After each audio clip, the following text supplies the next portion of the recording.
Hello, welcome to Raymond Castile's Basement of Horror. It's been a long time since we've seen each other. I'm a little bit sick, as you can hear it in my voice. I'm kind of because I'm sick. It's taken a long time to shoot this episode. Every week it seems like something gets in the way. And then finally this week everything came together and I thought, okay, finally I'm going to shoot the episode. And then I got sick. And I thought, I just can't delay this another week, sick or no sick. I've got to move forward because at this point, if I don't shoot it this week, I might as well just announce that I'm canceling the rest of the season and see you next fall. And I didn't want to do that. So I'm moving forward, even though I'm kind of, you can hear it in my voice. I'm like, I'm kind of yucky, feeling kind of yucky. So I'll make the best of this. It will probably be a long episode. Oh boy.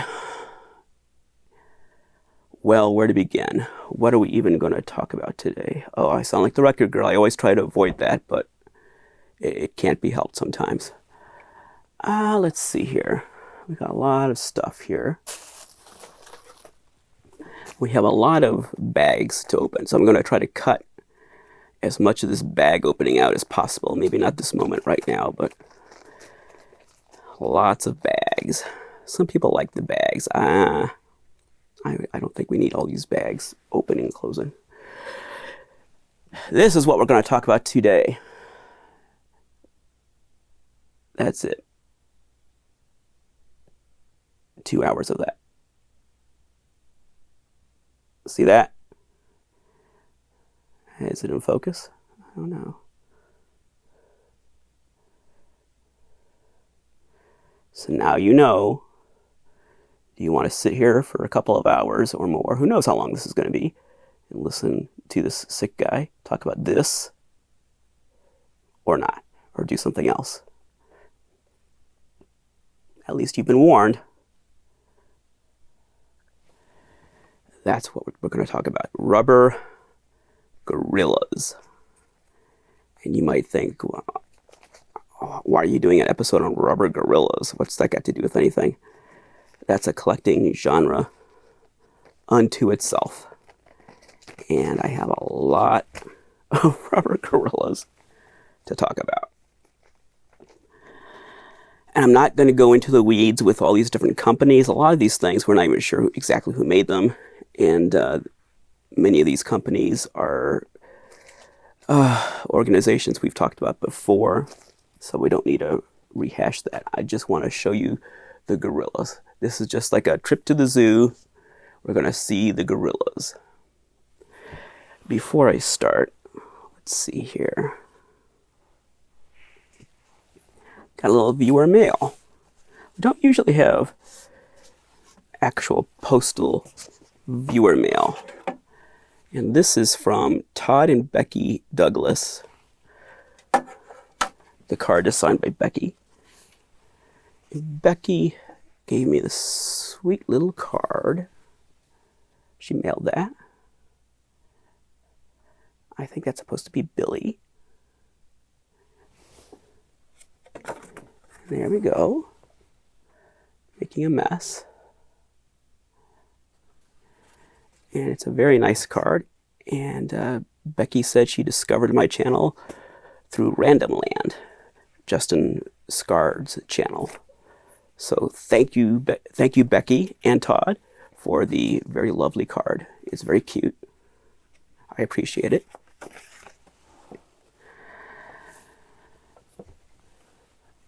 Now, speaking of Billy, I always like to give you updates on Billy.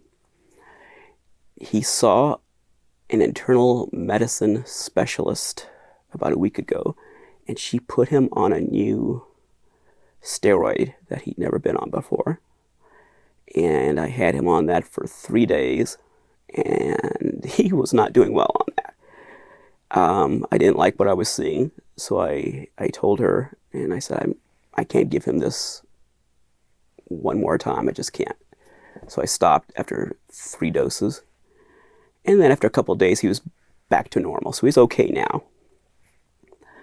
But that's just another little misadventure in the life of Billy, trying to take care of him and keep him healthy and comfortable. But he's okay now. I think he has IBD and environmental allergies, probably some mild seasonal asthma. I'm constantly trying to stay on top of that and take care of him. He's my sweet little buddy. He used to hop up on the table. He doesn't do that anymore. I wish he would do that. It would be so nice to have him jump up here like he used to, and I could stroke him. You could see him and bask in his beauty. But he's around here somewhere. Maybe he'll jump up here eventually. These are jigglers. He used to love to try to eat jigglers. Whenever I would have a jiggler, like one of those expensive Italian jigglers that are worth thousands now, he would jump up and try to eat it. Billy's more important than a jiggler. So I'm thinking, with all these jigglers we're going to see, maybe he'll come up here. I don't know. He was upstairs last time I checked. We are in the basement, of course, the basement of horror. And right out of camera range, on my right, we have a lot of plumbing mess. I'm trying to get an old faucet, an old sink working again. It hasn't worked in a long time. And it's old. It's, 50 years old. And nothing modern connects with it. So it's an ordeal. There's just plumbing supplies and boxes all over the floor, just out of camera range. So if you were able to look, if you had like a Blade Runner viewing device, enhanced 35 by 64, you could look around the corner and you could see all that mess. So that's right over there. But that's another thing that's kind of kept me away from this desk for a little while. Let's see. Any other housekeeping that we need to do? I don't think so. Let's get into it. So why are we talking about gorillas? Well, it's become a big collecting genre, rubber gorillas in particular. So this is my favorite because this is the one I remember from childhood. I mean, I had a lot of these, but he's translucent.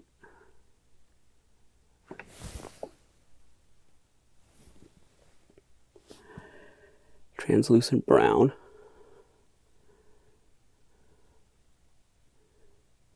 And I had this very one.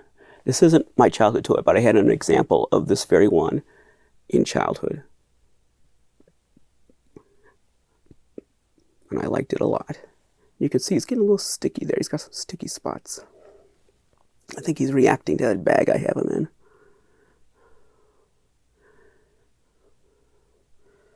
This is very oily, very jiggly. It's not like a Ben Cooper or an Azrak-Hamway kind of a rubber. It's a little different. And that kind of rubber, if anything's going to react, it's going to be that sort of off-brand rubber. Let me see if there's anything we can learn looking at him. Hong Kong. Almost all these are going to be Hong Kong. And it looks like a Gigantor logo on his feet. And we're not going to do this for all of them. It's take up forever. Gigantor was actually a division of Stephen Manufacturing, the Stephen Manufacturing Company, which was based in Herman, Missouri. This is new information for me. I just found out this past year. For a long time, I heard about this company called Gigantor. Collectors would talk about Gigantor, and there would be this mysterious triangular logo. You would think it would have a G on it, but it had an S and a T and like a pyramid shape. And I heard people say that's Gigantor. And sometimes, it would actually have the word Gigantor under it. Not always. And it was only this past year that I found out that symbol stands for Stephen Manufacturing Company. And Gigantor was like a division or a brand name for their jigglers. They made all kinds of toys, particularly pixie pickup sticks. That's probably their most famous toy. So they made a variety of toys. But today, for collectors, at least the collectors I know, they're best known for their rubber jigglers. And they made a lot of rubber jigglers. And that is a beautiful rubber jiggler right there. Very jiggly. And that is my favorite Gorilla jiggler. And it's very heavy. It's very jiggly. And the story of where I saw this is important, and how as a kid I got one of these. And like I said, I'm going to need to change out this bag. He's probably been in this bag for 20 years. But I think it's reacting with the rubber. So let's talk about how I even found one of those as a kid. Let's talk about Phil the Gorilla. Phil the Gorilla. He was a resident of the St. Louis Zoo. The St. Louis Zoo is a revered local institution. It was founded in 1910.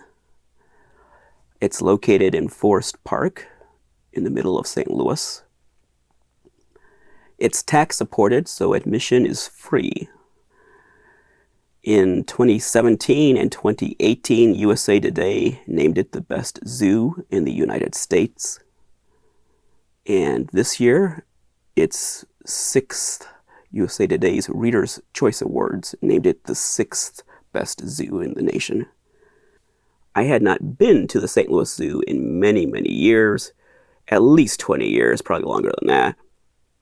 And I'd only been there maybe once as an adult. I was there several times as a child. But I had not been there throughout the 80s, and I think I might have been there in the late 90s maybe, or early 2000s once. And had not been there since then.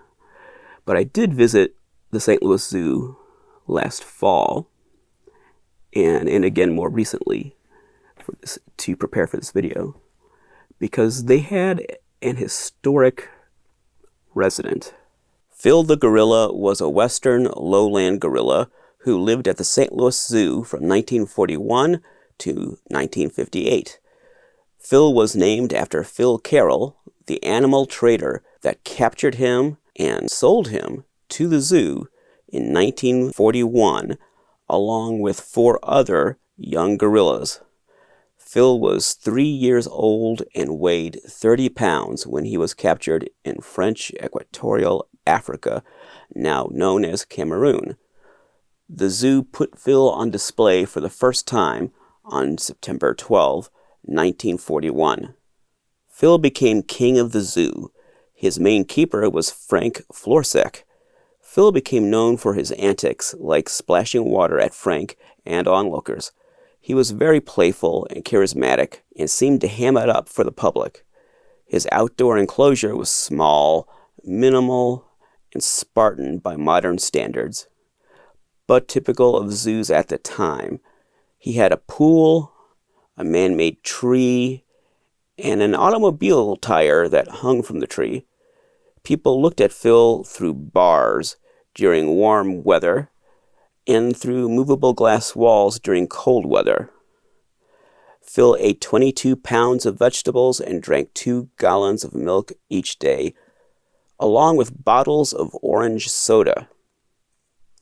Phil grew to over 500 pounds, with some reports estimating his weight at nearly 800 pounds at his heaviest. He was said to be the largest gorilla on record, and some people claim he still holds that title, though I can't find data to verify that. It's probably a print the legend situation, and Phil was a legend in his time. Phil was the 1940s and 1950s equivalent of Punch the Monkey, the famous baby snow monkey in the Ichikawa City Zoo in Japan, who has become a worldwide phenomenon. Phil was internationally famous in his day.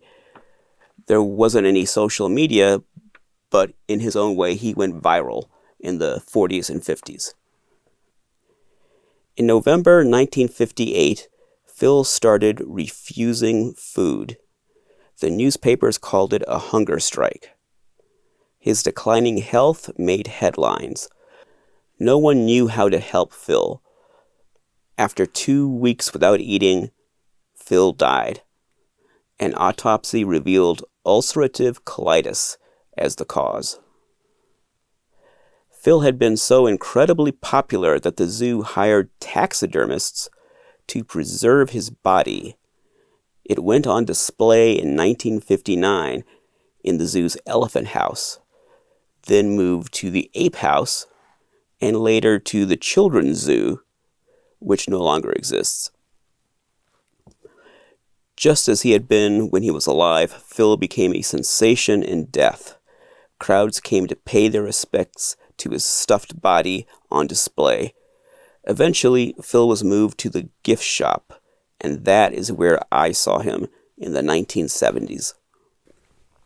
That was Phil the gorilla, and of course, well, not of course, you don't know how old I am, but no, I was not around in the 1940s or 50s, so I did not see him alive.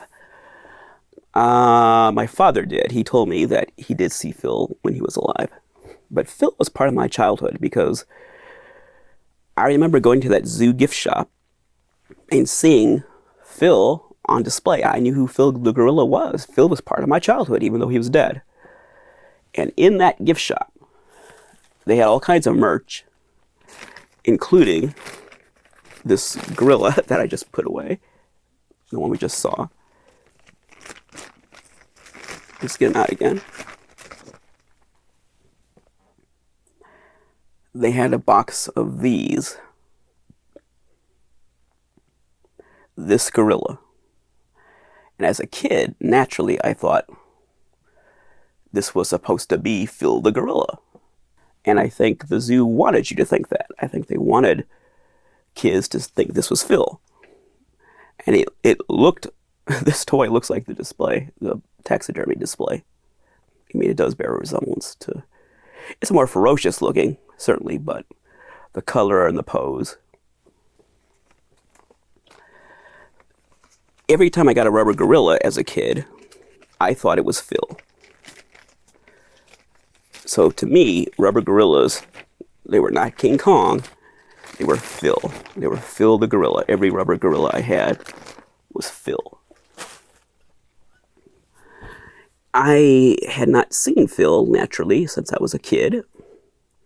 And right now, he's not available to the public. You can't look at him without an appointment. He's still there, but you can't see him without an appointment. I'm sorry that I can barely talk, but that's the situation. It's either that or wait until October to see me again. I'm sorry. But he is in a classroom environment. It's like it's a special building where they have educational programs. So like kids can have like a weekend camp kind of a thing or something like that. And Phil is in that space. So I made an appointment in the fall to go see Phil. I was already planning on doing this episode. That's how far back I was thinking about this. And I had not been to the zoo in a long time. Obviously, years and years. I was surprised by how little it seemed to have changed. Even though they've modernized everything, I mean, all of the habitats are all modernized, I still felt like it was the same zoo I remembered from childhood. Maybe it was because the layout was familiar. It still had the little train. It's a train that's very narrow. I think there's barely room for two people to sit side by side in this cute little train that looks like it's something out of Mr. Rogers' Neighborhood. It travels all through the zoo, and you can see the whole zoo in this train, kind of like a Disneyland train. It's very cute.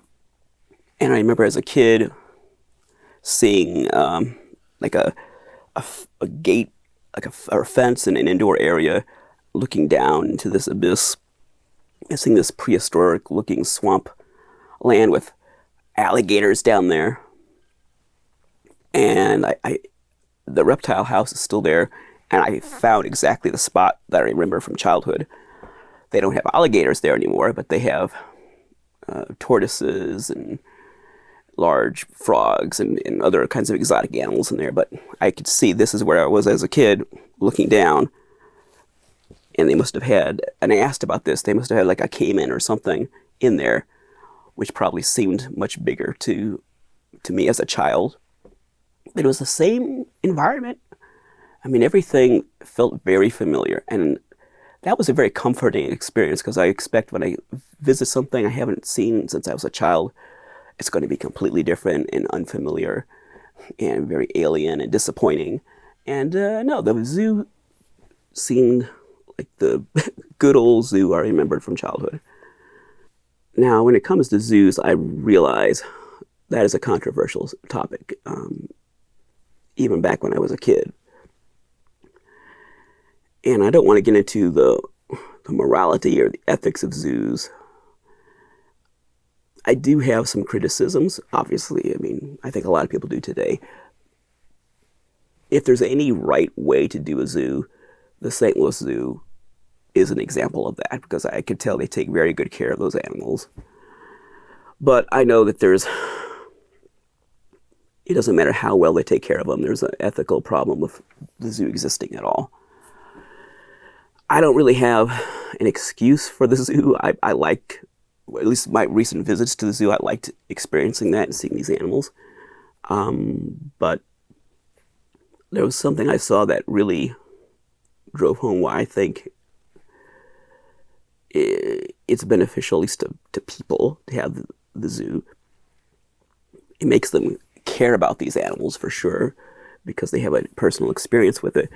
But I noticed in the last time I was there, there were some little kids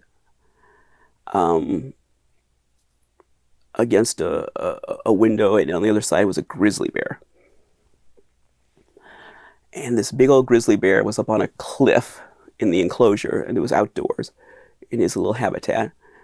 And he was standing up there kind of roaring, but not fiercely, just kind of playfully. And he could tell he knew the kids were there, and he was putting on a show for these kids, obviously. And then the kids were marveling at him, and then he came down the cliff, and he started walking right toward them, and he walked right up to them against the glass, and the kids, and then he turned and walked sideways so they could see how big he was. And the kids were just in awe, and their eyes were like this big, and they were amazed at being like this close to this giant bear. And his demeanor was very gentle with them, because you can tell he goes through this every day of the year, dealing with these people.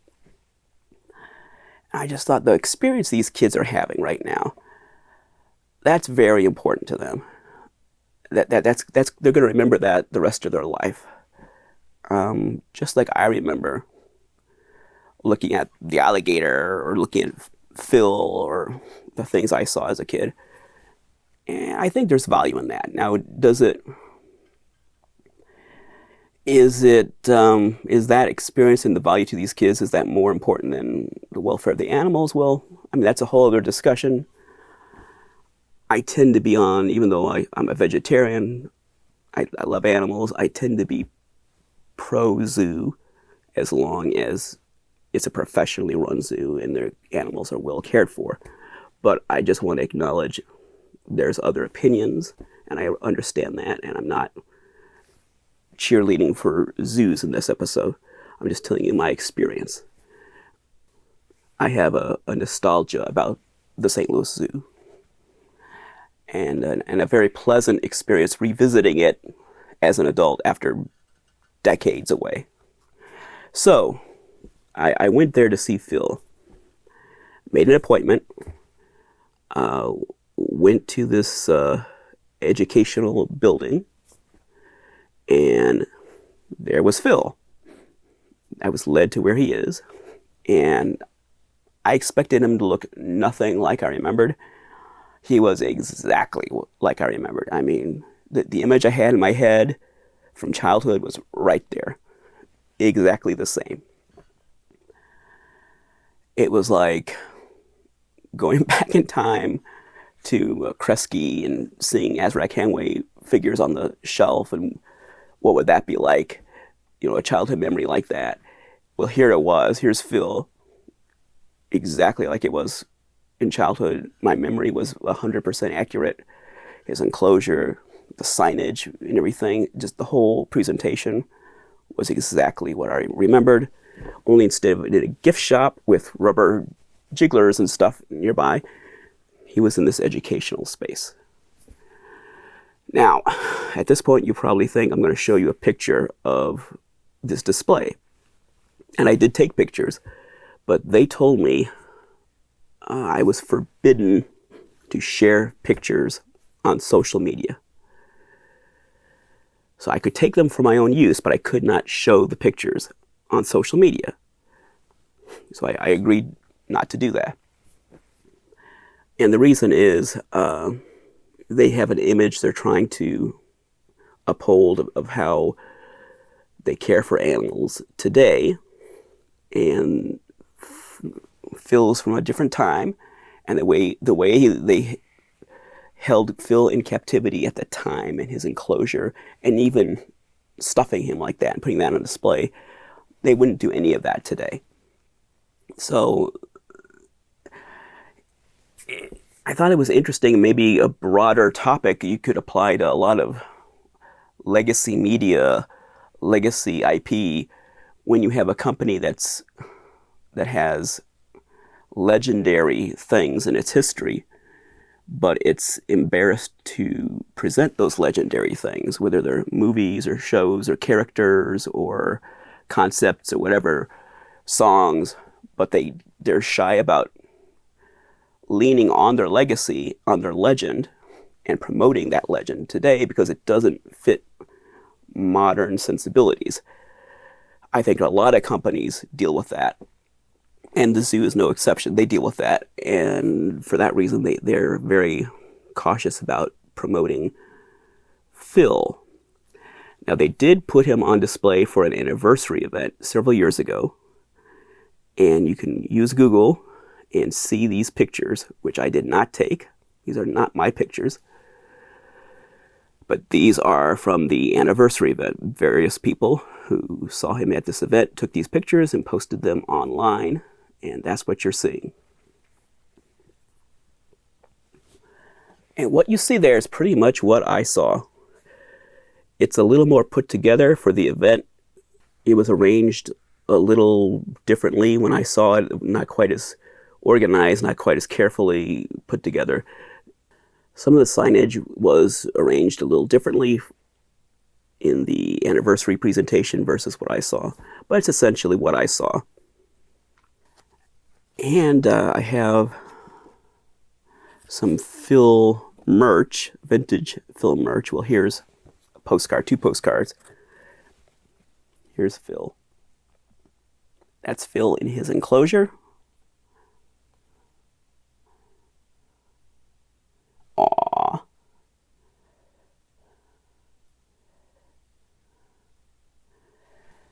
And this is the taxidermy Phil.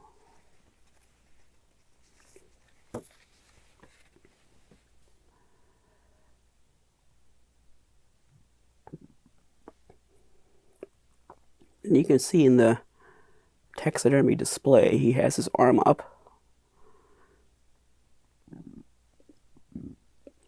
And he has that brown color, like that jiggler I held up.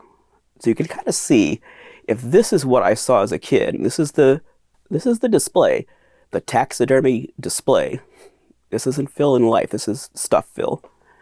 So if I saw that as a kid, and right in front of it was those rubber jigglers, you can understand why I would think, and I think the zoo wanted me to think, that the rubber jiggler was this gorilla.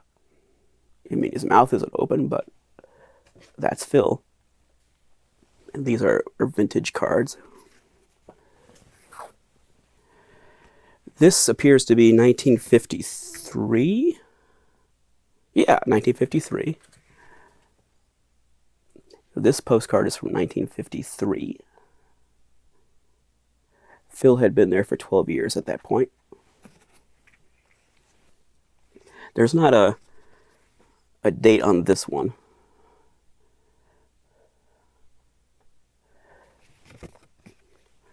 But this, when I saw him in the fall, that's what I saw.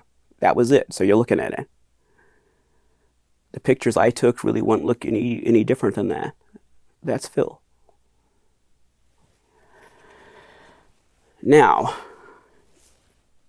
even though you can't see the taxidermy Phil, you can see a statue of Phil. At the entrance to the gorilla section of the zoo, there's a nice forest-type habitat where they have a lot of different kinds of primates, not all mixed together. I mean, each one's separate. They have a gorilla habitat, and standing at the entrance to that is this large statue of Phil the gorilla. The zoo erected this slightly larger-than-life statue in 1987. So it's been there a long time. People use that as a photo op.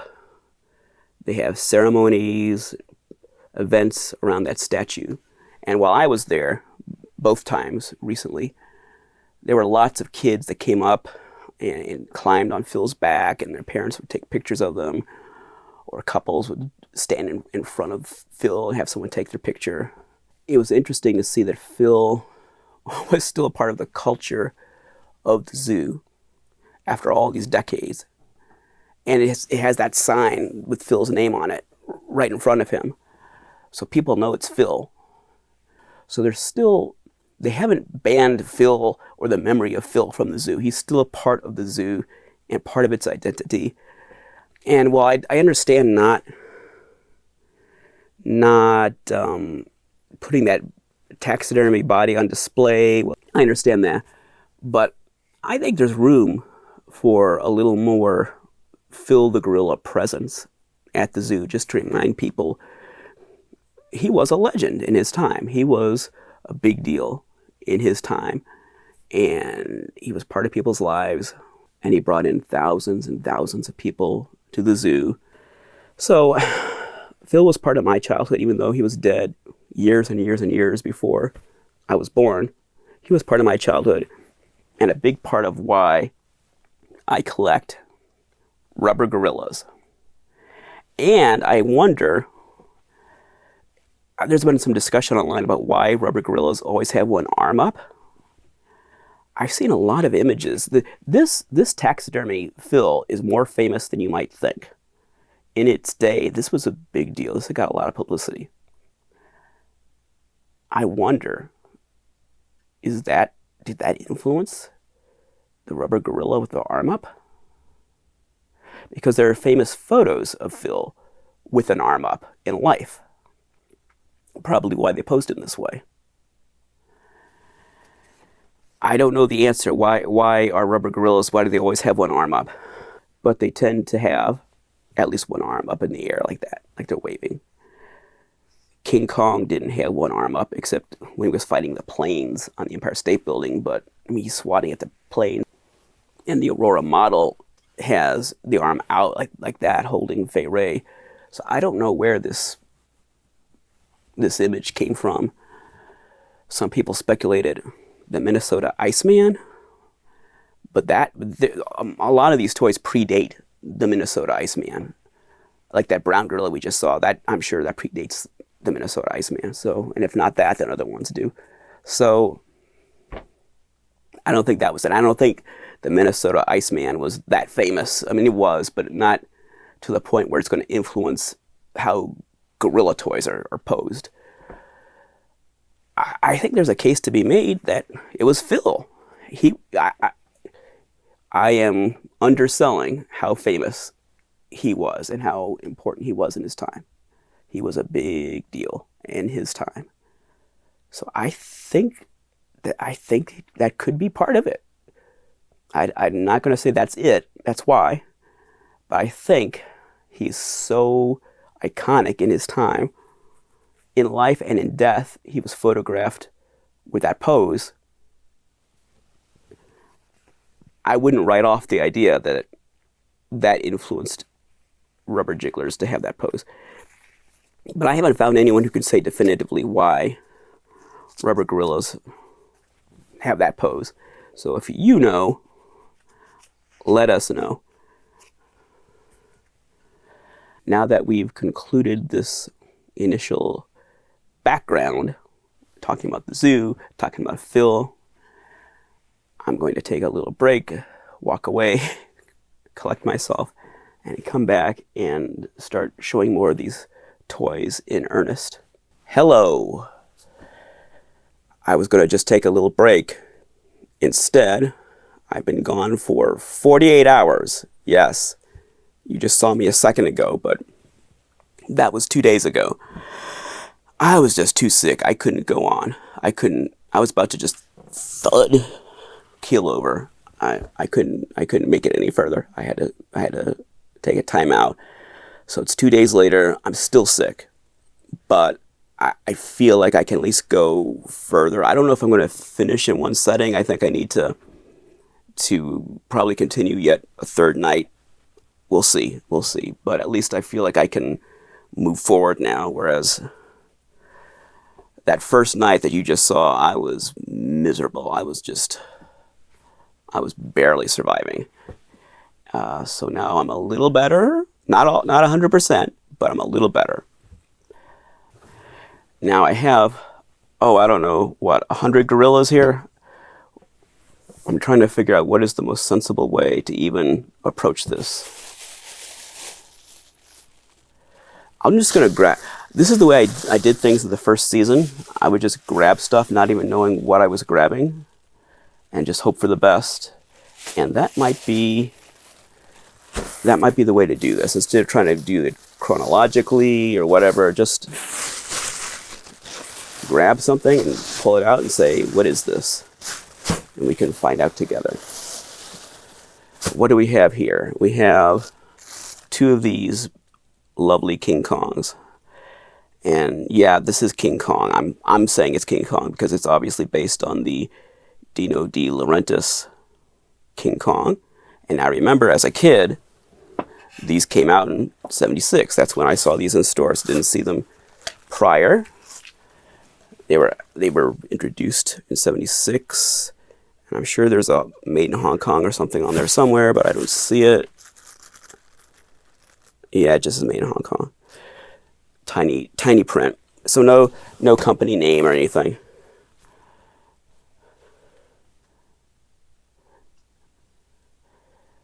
I've never seen one of these with a tag. And even as a kid, I don't remember these having tags. He's a lovely little gorilla, isn't he? I want to be careful not to rub his paint because most of the ones you see have paint rubs. I think this one has more paint rubs. The paint on this one is not as good. You can see that. So most of them have rubs, at least like that, if not worse.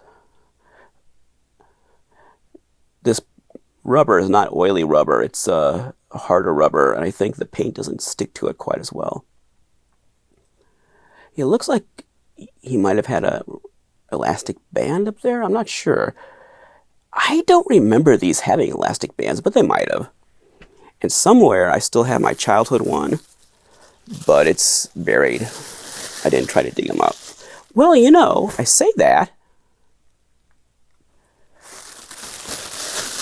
maybe this is my childhood one. Maybe that's why it's got paint rubs. I mean, I just thought of that. You know, I think that's what's going on. That's why he's got paint rubs. That because as a collector, I wouldn't have bought him like that. So I think this is my childhood one. And then this is the one I bought as an adult collector. I think. Pretty sure. I just realized that. They're cute little Kongs, and they definitely have that 76 vibe. I've shown him this one several times. This is a 76 era King Kong bank. And this is my childhood one, which is why I always show him. He's got my name on him. So no one else can take it. It's mine. In case anyone gets confused.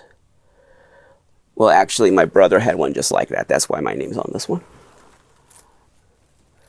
Because if it's got money in it, I don't want my money getting mixed up with my brother's money. Can't have that.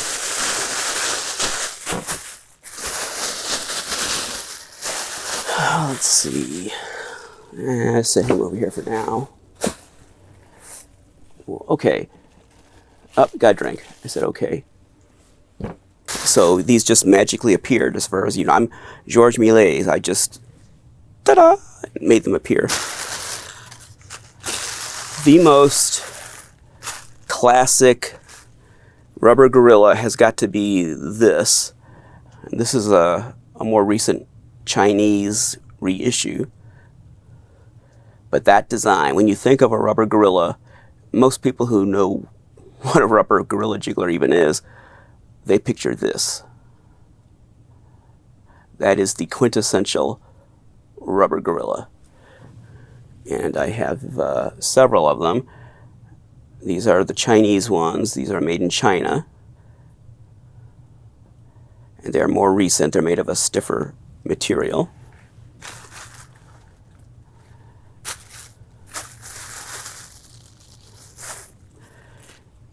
And no two of these are quite alike, especially when you get to the Hong Kong ones. Here's a Hong Kong one.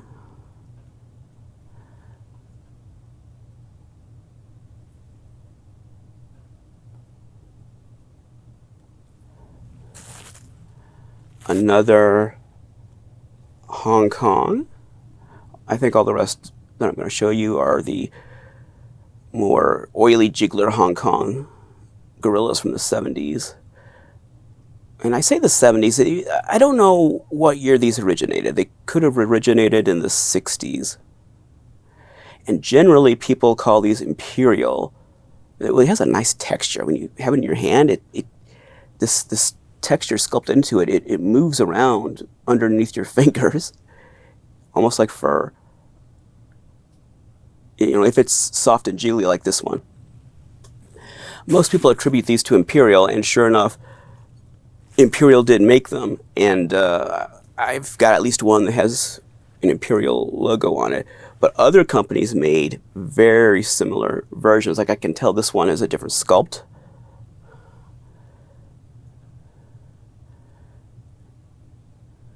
He's not exactly the same as the other ones we just saw. And he's a little heavier. Is there something on his eye?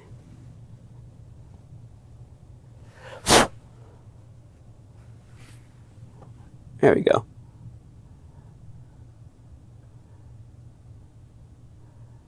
Speaking of, he's so cute. Look at him. Aww. He looks more like an ape man than a gorilla.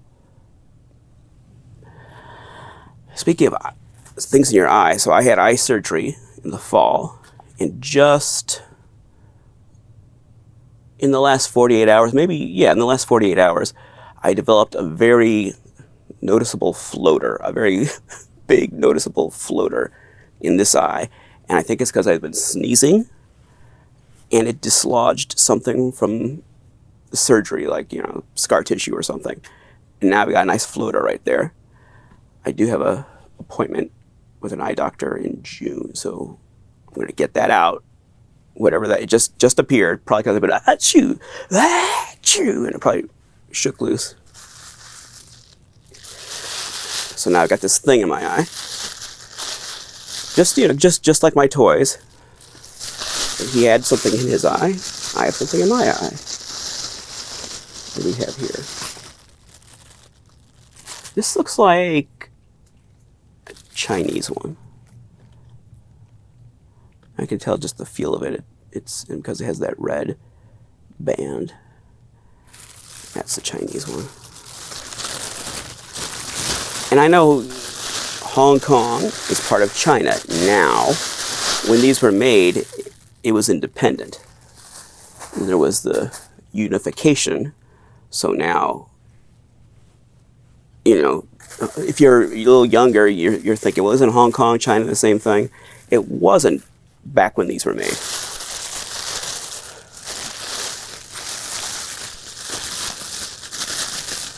Kind of like Taiwan and China now. Oh, don't let the Chinese government hear me say that. Uh-oh. Taiwan is not part of China.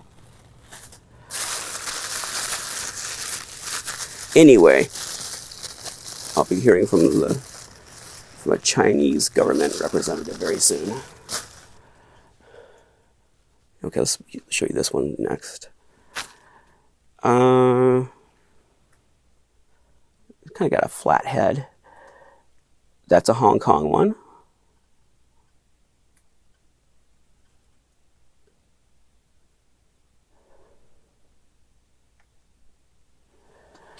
I want to get all these out first. And you see this paper, I really ought to have that oily brown one in this kind of paper. But if you have it in plastic, it reacts with the plastic. If you have it in paper, it soaks the oil. Whatever you do is not right. Anyway, you can't stop time.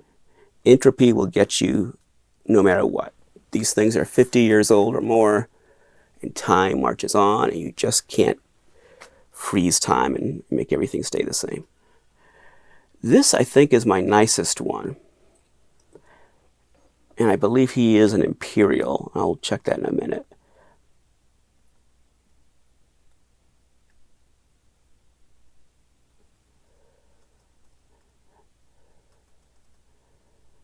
Yeah, he's my nicest one. He's got a nice elastic band, shiny elastic band. Now that band is coming out the back of his head, and some of them have the band at the back of his mouth. And I think I've got one like that. Yeah, he's like that. Let me see, is there another one like that? Oh, yeah. Well, I don't know if you can see it. So even though he's missing his band, you can see the knot is still in there. And this guy, you can see maybe you can't. There it is. You can see the knot is still in him. So these have the knot inside his mouth. And as a kid, I remember the knot being in the mouth like that. But this is obviously an original band, obviously. I mean, it's in really nice condition, and it's coming out the back of his head instead of his mouth. I'm pretty sure this is Imperial. Yeah, this is the Imperial Toy Company, and we've talked about Imperial many times in the past. What are these other ones? Okay, this guy's Imperial.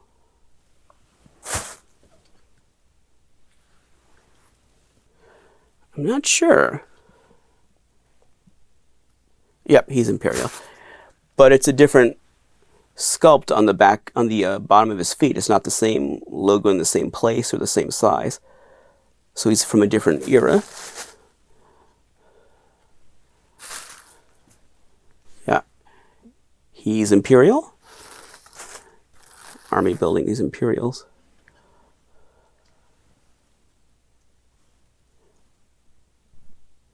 He's not Imperial.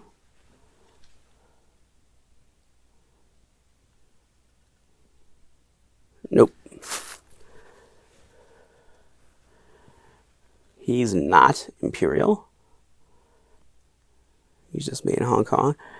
And I would expect, that's Chinese. These are Chinese. I would expect these to not be Imperial, but let's take a look. Made in China. And now they're going to get all fuzzy being on this thing. Made in China, no company. Yeah, so the made in China ones don't have any other information on them. I've seen on eBay that there are gorillas in this style that are not Imperial, and I've got one. This one is not Imperial, but he's made in Hong Kong. And he's got some green. I think his tongue was originally green. You can just barely see some green paint left. It would typically be red. What other differences are there? This one has red nostrils and red tongue, slightly yellow eyes. Same deal here. And you can see that some of the teeth are more brightly painted than others, and that might be due to age in some cases, but not always. This lovely one has bright yellow eyes, red nostrils, red tongue, bright white teeth.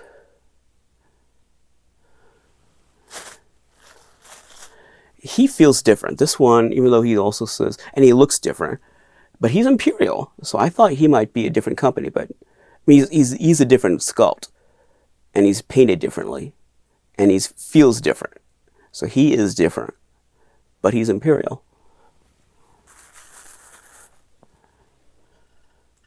Yeah, look at these side by side. He's bigger too.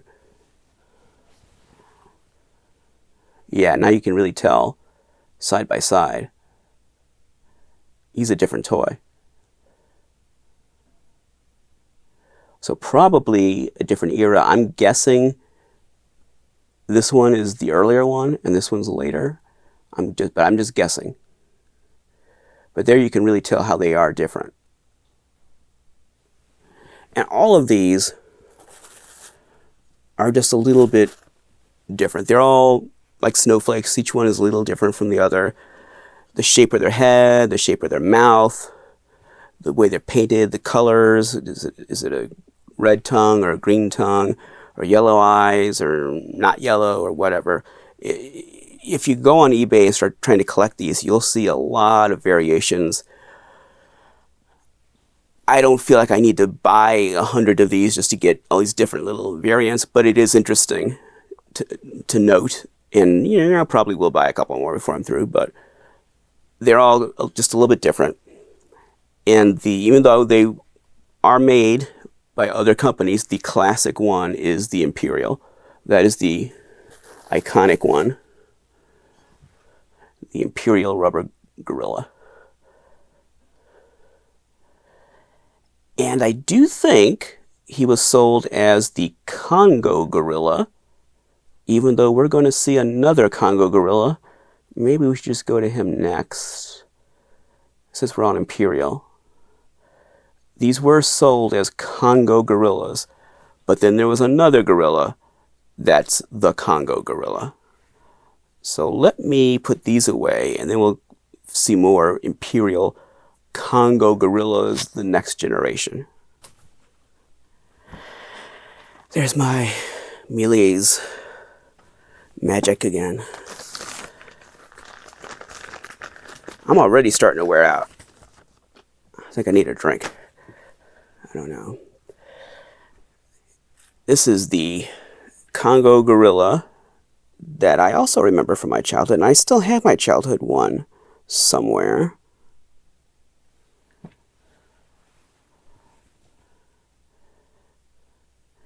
He's nice and minty. Isn't he cute? And he's got his tag.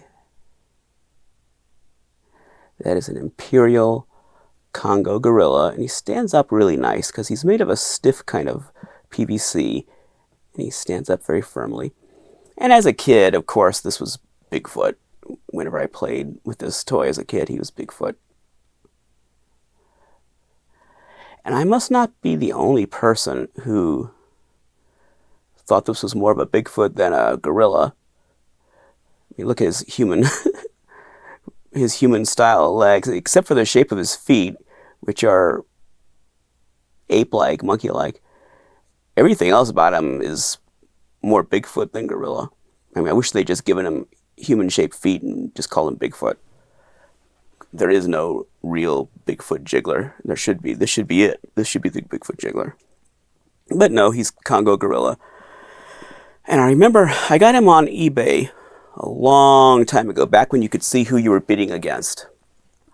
And the guy I outbid to win this was Loren Coleman, the cryptozoologist Loren Coleman, back when you could see who the other bidders were. So someone else thought this was a little more squatchy than just simply a gorilla. This Congo gorilla came in different sizes. That was the full-sized version. Here's a little itty-bitty version. Small things don't focus very well. One reason I don't show you a lot of small items on this.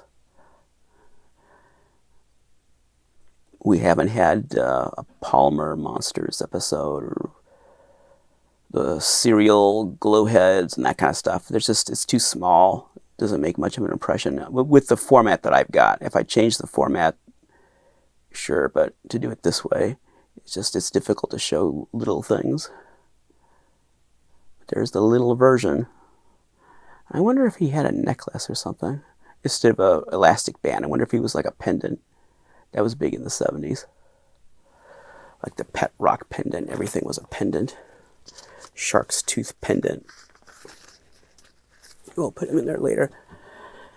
This is a carded one, and it's a different size again. The carded Congo gorilla.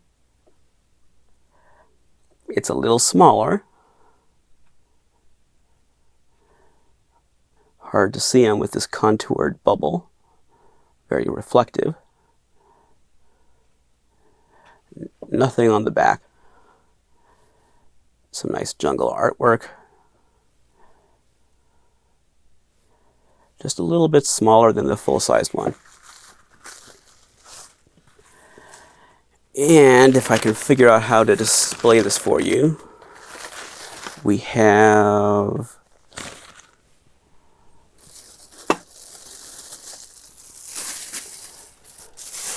this counter display box. I hope you can see this. I'll hold it up and pray that it doesn't fall apart. I really should put some tape on that corner.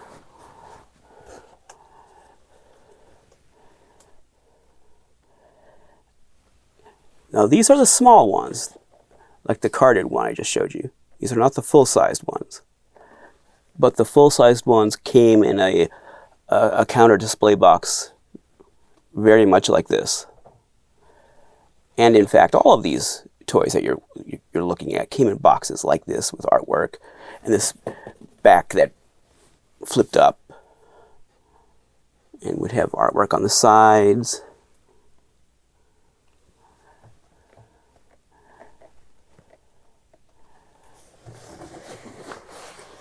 These are the little ones, but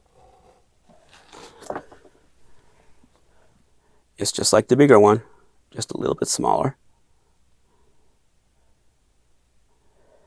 Now remember, at least on the big one, it must have been on the box. There was some kind of a kung fu grip ballyhoo on the counter display box. I guess that must be where it was, because it's not on anything else we have here. But I remember it from childhood that they bragged that this hand had this gripping action. So it's not on the tag. It must have been on the display box, but this doesn't have it. Oh, it does. It actually does. See that red star there? There we go. So that's what I saw. Okay, now I remembered that all the way back to childhood until now without having really seen it, because I didn't realize that was on there. I remember all the way back to childhood seeing this on a store display. I mean, on a store shelf, seeing this display box on a store shelf, seeing that little blurb, and that's how I knew it was like a kung fu grip sort of a feature on that bigger toy. This is not an Imperial as far as I know, but I'm going to show them to you now because it's going to be pretty obvious where he came from.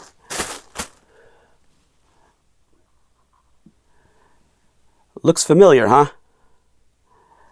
But that's not an Imperial Congo gorilla. That's a knockoff.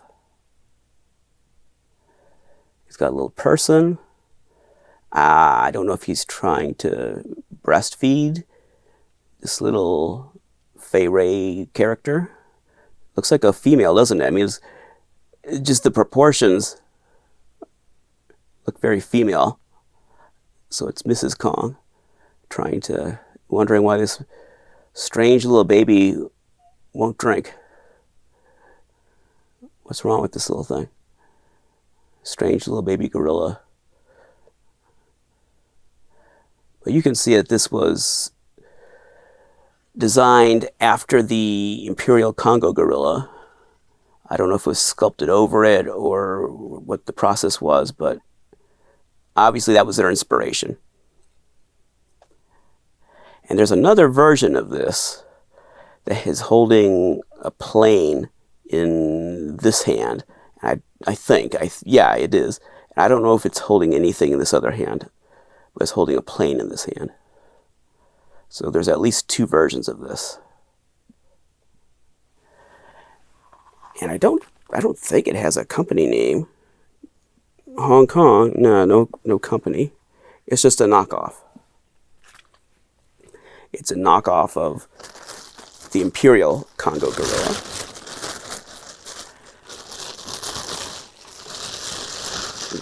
While we're on the topic of Imperial, might as well jump way ahead. We're not following any order here. Jump way ahead and look at another Imperial gorilla, but it's not vintage. This is a modern jiggler. This is what we're stuck with these days. That is Imperial. It's got an Imperial logo on it. That is the Peter Jackson Kong, not the legendary films Kong that we have in the current movies. This is the Peter Jackson Kong. And it's filled with those pellets. It's one of those stretchy, squeezy jigglers, which is all we got these days. That's all you're going to find. So that's a licensed movie Kong. And it's a jiggler. You know, it's what passes for a jiggler these days.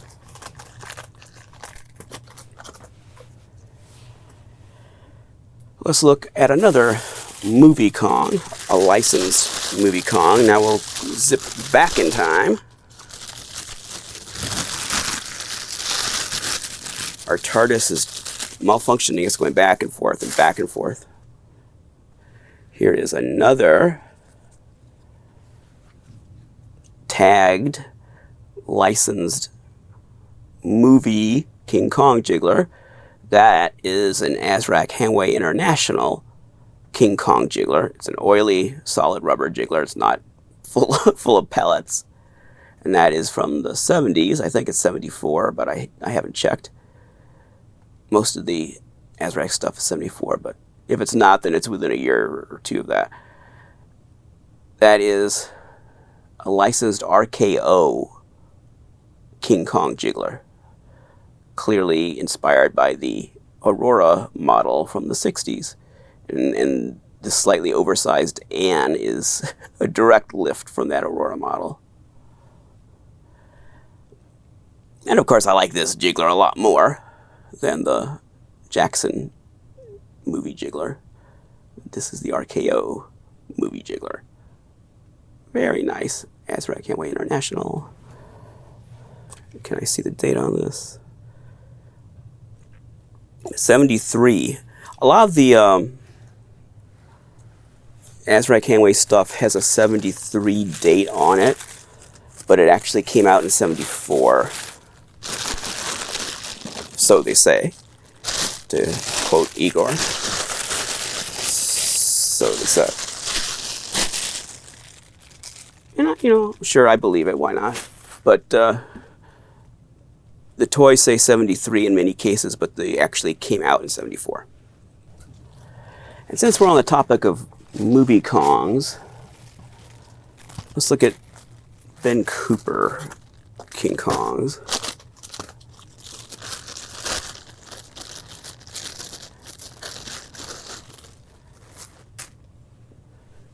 Does this one say Ben Cooper? Yes. That is a Ben Cooper King Kong, and it has a plane. Very cute. And it does have the Ben Cooper logo on it. I don't know if it ever had a tag. Probably. Most of the Ben Cooper stuff had tags, so it probably did. That is a Ben Cooper movie-style King Kong. Yeah, just Ben Cooper Inc. It doesn't have a RKO or anything. I don't know if you can see that. Yeah, I think so. Ben Cooper. Very cute.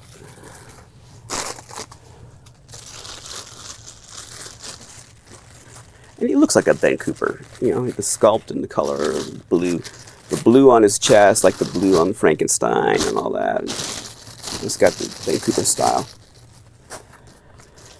Let's check this one out. I don't know if this is Ben Cooper, but it's a similar style.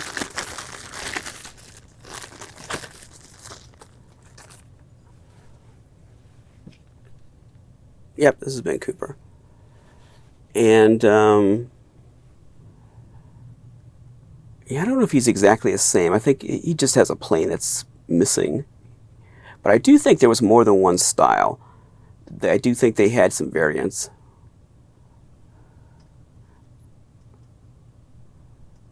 And he's got a plane missing. But that's a Ben Cooper as well. Here we are again.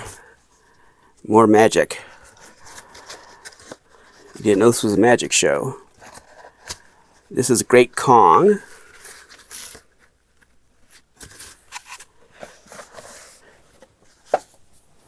This box is kind of coming apart. Great Kong.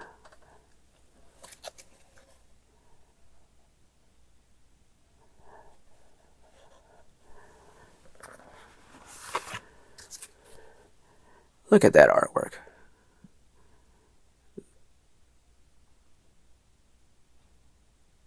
I love that artwork.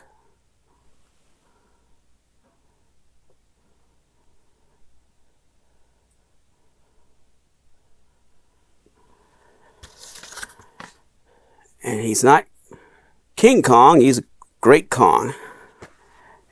And the reason I decided to show this one next is because he's very close to those Ben Coopers, but not the same. This is not Ben Cooper, but it's a very similar style. The design is very close.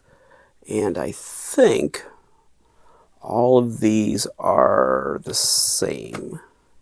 I don't think there's any variations. They're all the same.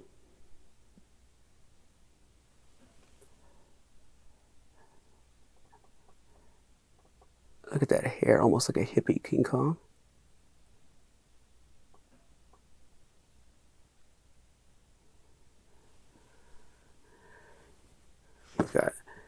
He's got hair coming down like that.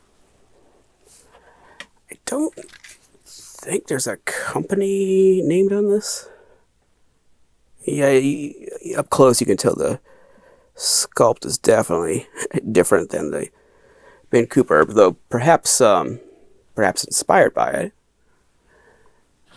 But he's got long, look at that string hanging out, long flowy hair sculpted onto him. He's a fluffy, hairy King Kong with long, luxurious hair. He's showing off his hair like, ta-da! Look at my do. He's cute. Well, I think I need another break. I'm fading out again. So I think I will cut here and come back tomorrow, hopefully. I'll feel even better, and then maybe be able to continue all the way to the end of the episode. We got a lot, still got a lot to show you. One thing I haven't even touched on, I showed you that brown one, but there's a whole world of very similar ones that are not exactly the same. So I think that's what we're going to look at next. Oh my goodness, he's oily. Looks familiar, right? He's very rubbery. He's kind of smelly. So this is, I'm going to take another break, come back tomorrow night. This is the same episode. Don't go away. It'll just be a few seconds for you, but it'll be 24 hours for me.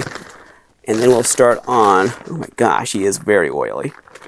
We'll start on that style of jiggler, like that brown one I showed you, but most of them are not brown like that. Most of them are black, and just like he's had all those different Imperial ones, there's several different styles of this one. Well, I mean, it's the same style, but there's little, there's little variants in how they're made and what kind of material they're made of.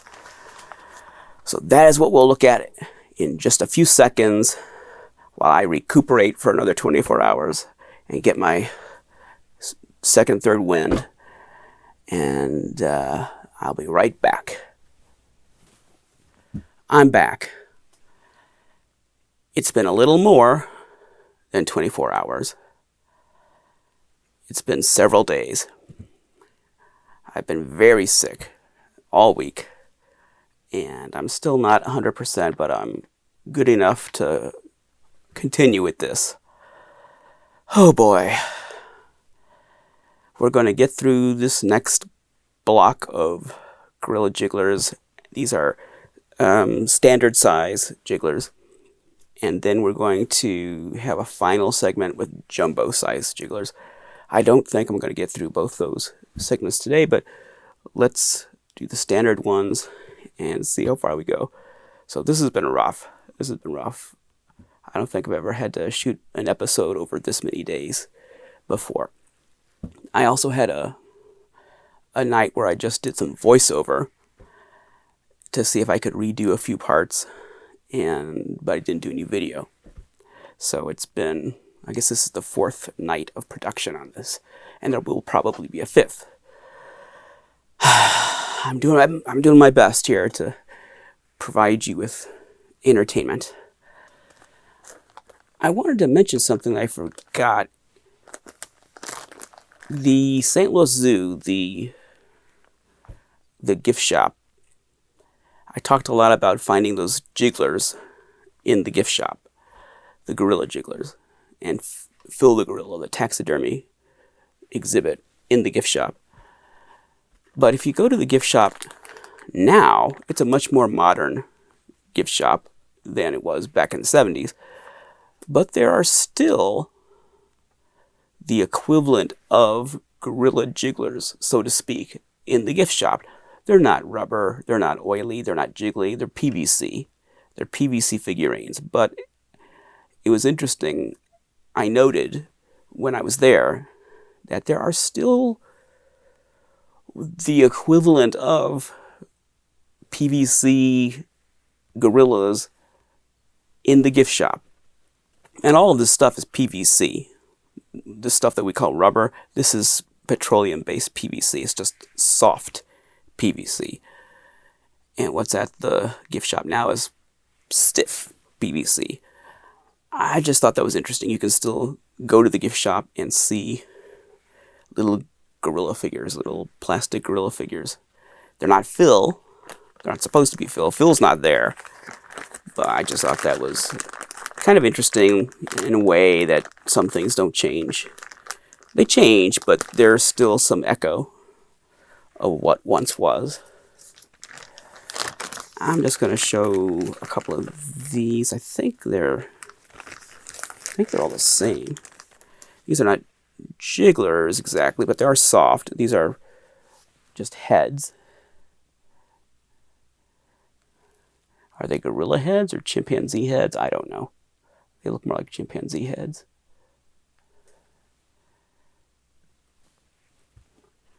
They're not exactly finger puppets. I mean, obviously they're meant to dangle from these elastic bands, so they're not finger puppets. Kind of neat. I don't know what year these are. Just a little aside there. Another thing I wanted to show you before we move on to that other style of jiggler that I was talking about. I missed this one. This is the classic Imperial style gorilla jiggler, but this is Gigantor. This is not Imperial. It's Gigantor. In that last segment with these, there was one that wasn't Imperial. We weren't sure who made it. This one obviously looks like Imperial, but it's not. It is Gigantor. This is a Gigantor jiggler. It's jiggly.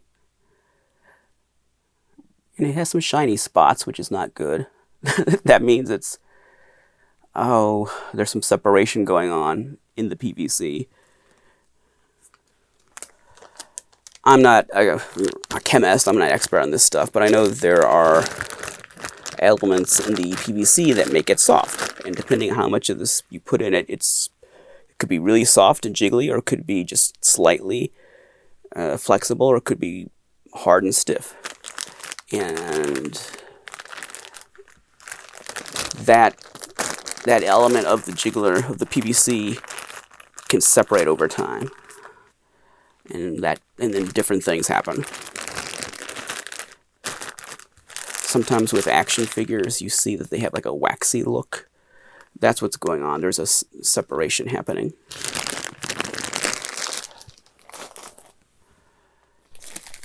These are the style I wanted to talk about next. And there's some sliminess going on here for sure. Yeah. Some of these I have to wash my hands after I handle them. This fellow just says Hong Kong. And he's sort of solid. I don't know. He's got a hollow center, but there's no hole in him. That is a lot like that translucent brown jiggler we saw earlier, but it's not exactly the same. And there's no manufacturer on this one. Just Hong Kong. Very jiggly.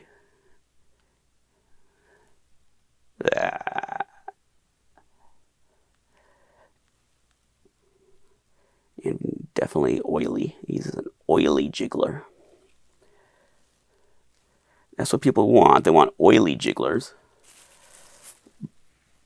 But oily jigglers will start to break down over time.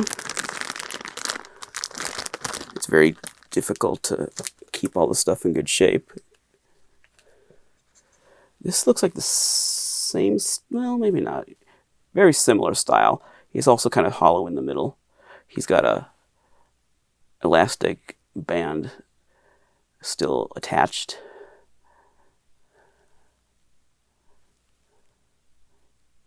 He's a cute little guy.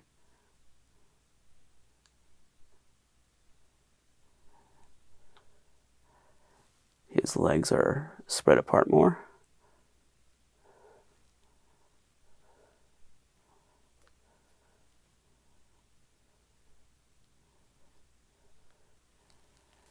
Is there a manufacturer on this one? Nope. Just Hong Kong. And I do think this is the same style as this. It doesn't look... This one is bigger. So it's not exactly the same. And this one's also heavier. So similar, not the same.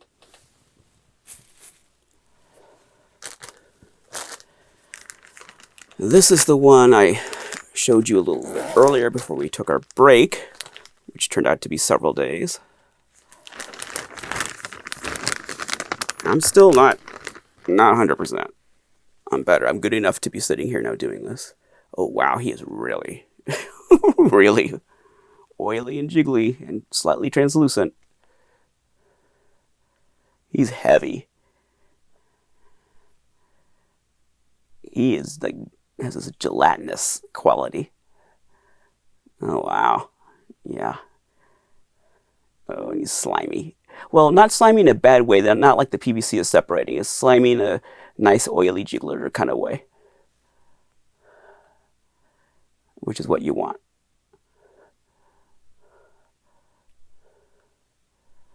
So he's the best out of this style.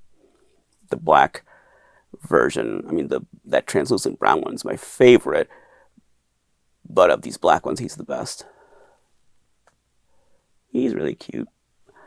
Now, how do they get that paint to stick to this oily rubber, this oily PVC? Oh, there's Billy. Hi, Billy. I wish Billy would jump up here. Let's see if I can get him to do it. Billy.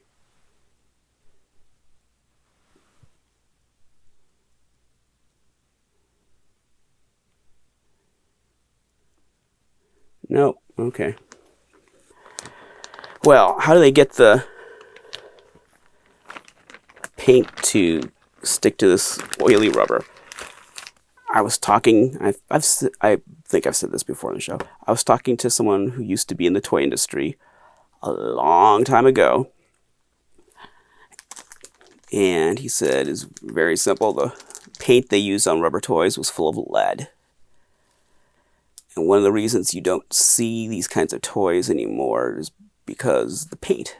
You just can't get safe paint that meets safety standards to stick to this kind of rubber. And I mean, there's other reasons, but that is a reason. Same with bendies, so those have kind of made a comeback, so I don't know what kind of paint they're using. But the kind of paint that stuck to rubber notoriously had high levels of lead in it. And when you didn't use the lead in the paint, it did not stick to the rubber because it's so oily. That's what a toy industry guy told me. Let's move to a little bit different style. These are a couple of monkey-ish. I guess these next three styles are monkeys, I guess, more or less. Kind of. Not really. Who made this guy? Hong Kong. I don't see anything besides Hong Kong. He's creepy looking.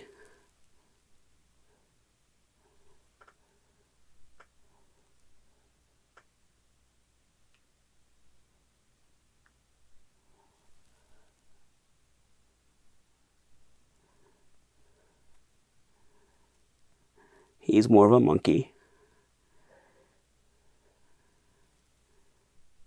And I do have some rubber monkeys that have tails that are absolutely monkeys and not gorillas, but I didn't include those. He does not have a tail, so. But I do have some rubber monkeys that have tails. And actually, I say I didn't include them, but I did include a couple, which you're going to see. There's a very well-known Imperial spider monkey toy, with a wire in its tail, and I have some of those. I have tagged ones. I have my childhood one, but I did not include him. I just didn't think he fit.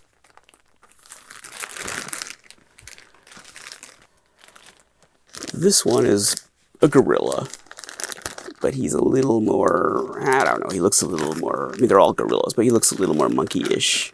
That's why I'm including him in this little section here.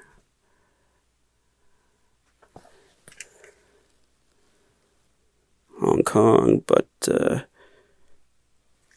no maker's mark. He's more like that Congo gorilla, with those long legs and those flat feet, and he's more rigid. I mean, he could stand up. He's sort of an action pose. Yeah, he's kind of scary. Besides Hong Kong, he doesn't have any other markings. But he is a little bit like the Imperial Congo gorilla. Not exactly the same, but kind of in that ballpark.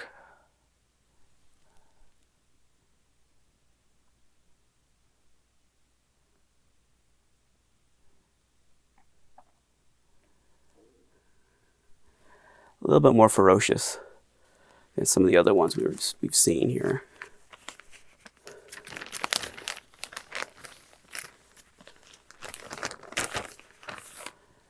Now these are definitely monkeys. So maybe I should have included the spider monkey after all. These are monkeys. Who made these? I think I've seen these discussed online with a particular company attached to them. But where would the maker's mark be? I don't see them. I feel like these are later, but I'm not sure. I mean, they're definitely oily rubber jigglers. They're not modern PVC. They're jiggly.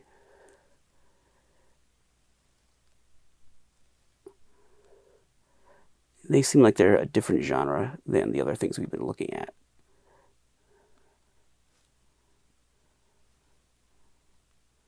That's what they look like on the back. I have another one. Let's see if he's different. He's got a little bit of a elastic still attached to him. Oh, he is different. He's holding a piece of fruit.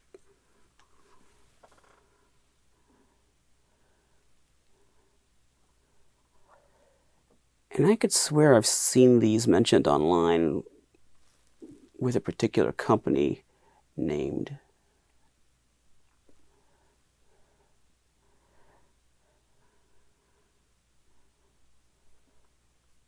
You see he's got his band there.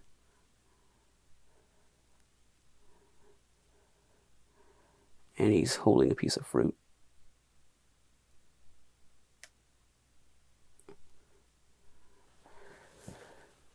Two mischievous monkeys.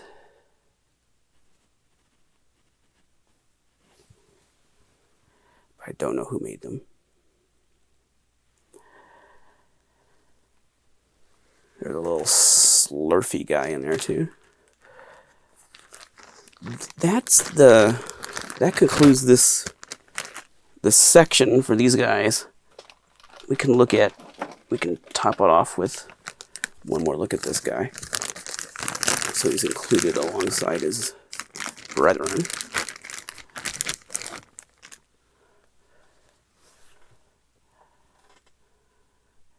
That's the translucent brown one. Obviously, very similar to the ones we've seen,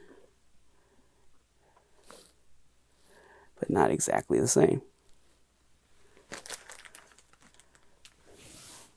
Same kind of style, same idea, same design, as opposed to the Imperial Gorilla with the round head and all that, or the movie style King Kongs.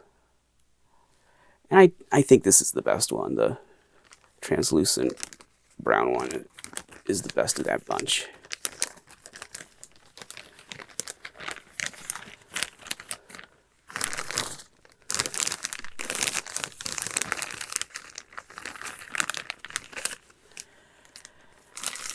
That went a little faster than I expected. So I could try to get through the jumbo ones, but I think I'm going to play it safe and break again and come back tomorrow night with the final segment where we're going to look at jumbo size gorilla jigglers, big ones. And that's the range, I guess. We got one really big one and some, biggish jigglers. And there's one that is so slimy. He has to come last because I will have to wash my hands after I touch him.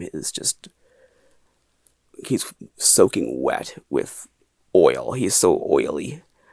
I don't know what's going on with that one, but it's like you could cook off him. He is so oily. So he'll have to be last because I won't be able to touch anything after that.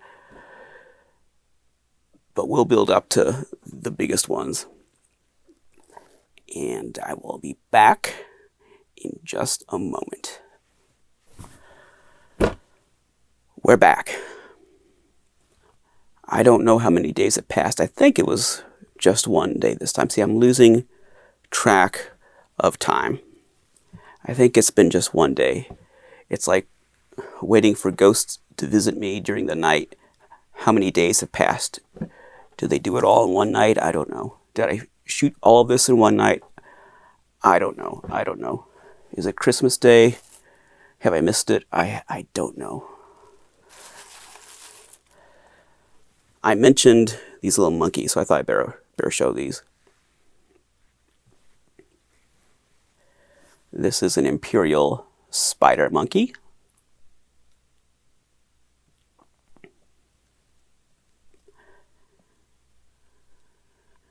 Has a wire in its tail. He's cute.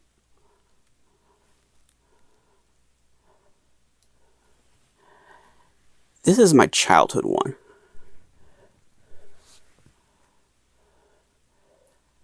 That's the one I had in childhood. He's well loved. And instead of a chain, he's got this, is it an elastic band? It looks like it, but it's not a chain.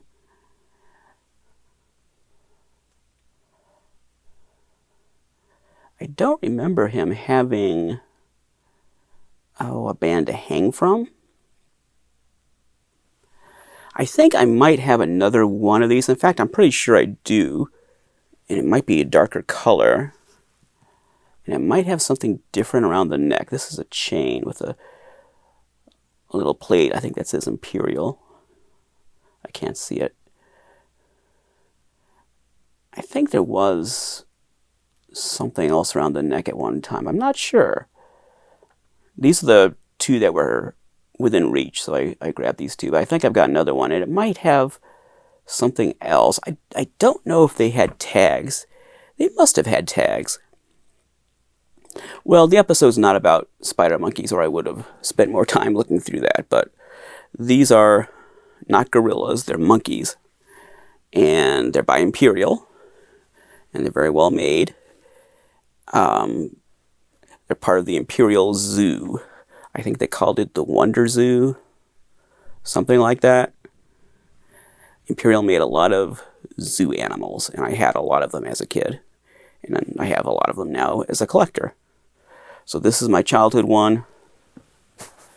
And this is one I collected as an adult. Put those right over there. Nice little spider monkeys. This final segment will deal with very large jigglers. Now this is the super oily one. Let's put him aside. Well, he might stain the carpet. Oh my goodness, I can feel through the plastic how oily that is. Dear, dear, dear. Now we're getting to the big ones.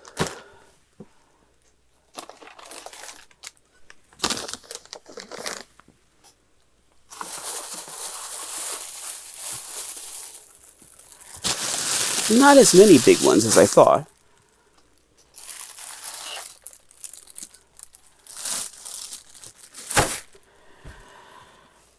1, 2, 3, 4, 5. So we should get through this quickly, I guess, right? I think so. Let me start with this one.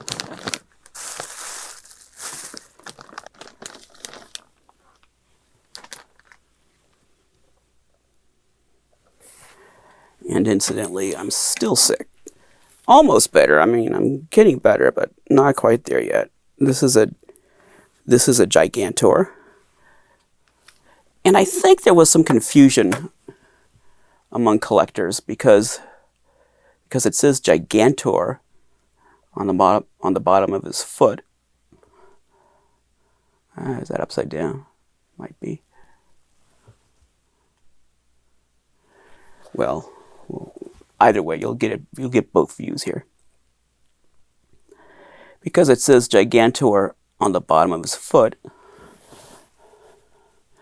I think a lot of collectors years ago thought that that was the name of this toy, that this was Gigantor, that this toy was named Gigantor. I think that logo caused some confusion. But no, this toy is not named Gigantor. It looks like it would be, though, doesn't it? No, this is made by Gigantor. It's made by Steven Manufacturing under the Gigantor name. And he's hollow inside. Got a big old mouth. He could swallow an action figure. You might have a hard time getting it out without tearing the mouth. I bet a lot of people a lot of kids did do that. Stick action figures in his mouth. Make them fall into his tummy. He's pretty classic. That sculpt, these proportions. That is a classic, iconic, very intensely characterful design. It's got a lot of character.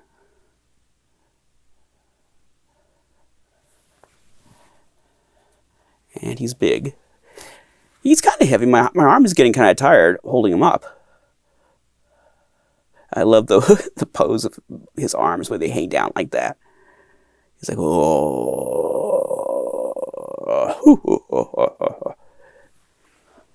He's pretty cool. Does he stand up? Well, wait a minute. Let's see. Does he have a date? None of these things have dates. They're lonely. They're single. But none of them have a year on them. And yeah, he stands up.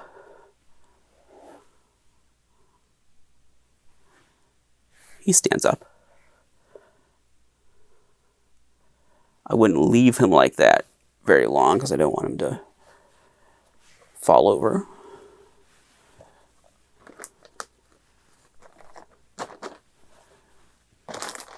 Not that he's going to shatter, but still. Why take chances?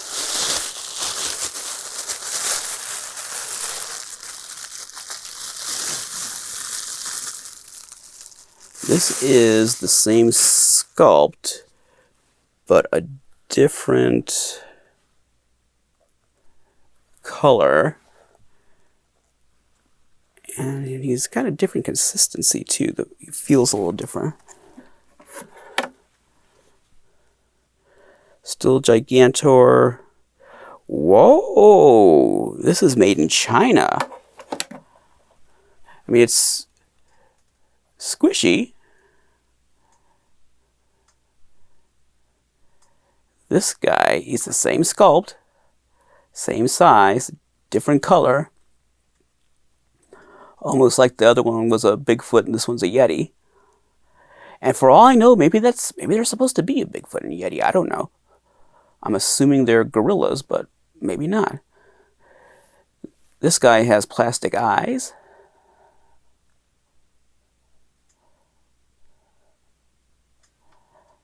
Otherwise, he's the same toy.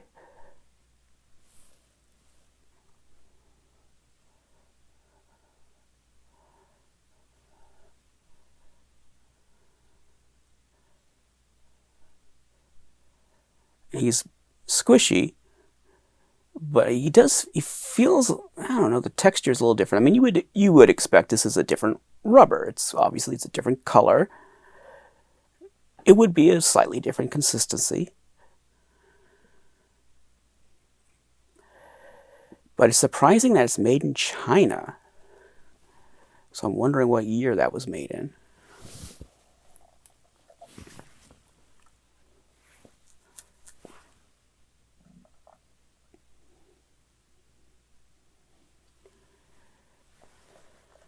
He's awfully cute. Let's compare them side by side, see if there's any... I don't see any difference. Besides the color, they're the same size, whatever they may look on camera. Trust me, they're the same size. Besides the eyes, I don't see any difference. The black one has painted eyes, and the beige one is plastic eyes. Now let me look at these marks again. It's made in China. Gigantor. So that way you can see made in China, and this way you can see Gigantor, or maybe you can't, but trust me, it's there. So it is Gigantor, Stephen Manufacturing. This one feels a little heavier. Hong Kong Gigantor.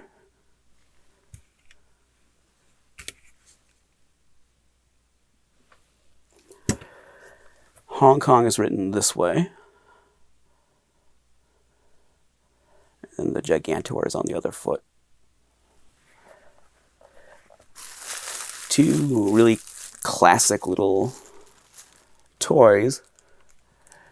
I almost feel like I should stuff them because I'm worried they'll collapse or something. I don't know. They've made it this far. Does he stand up?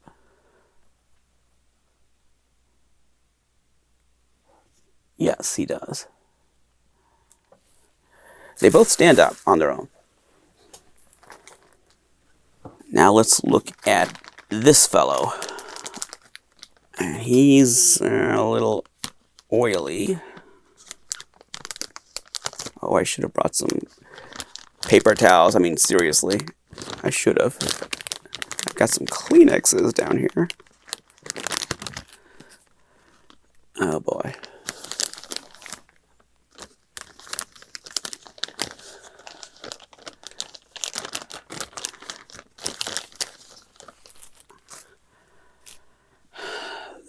This, I think, is a Vicks.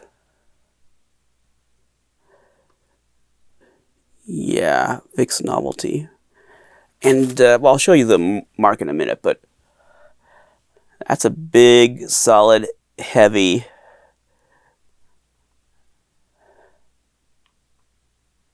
chunk of rubber. You can make a tire out of that thing.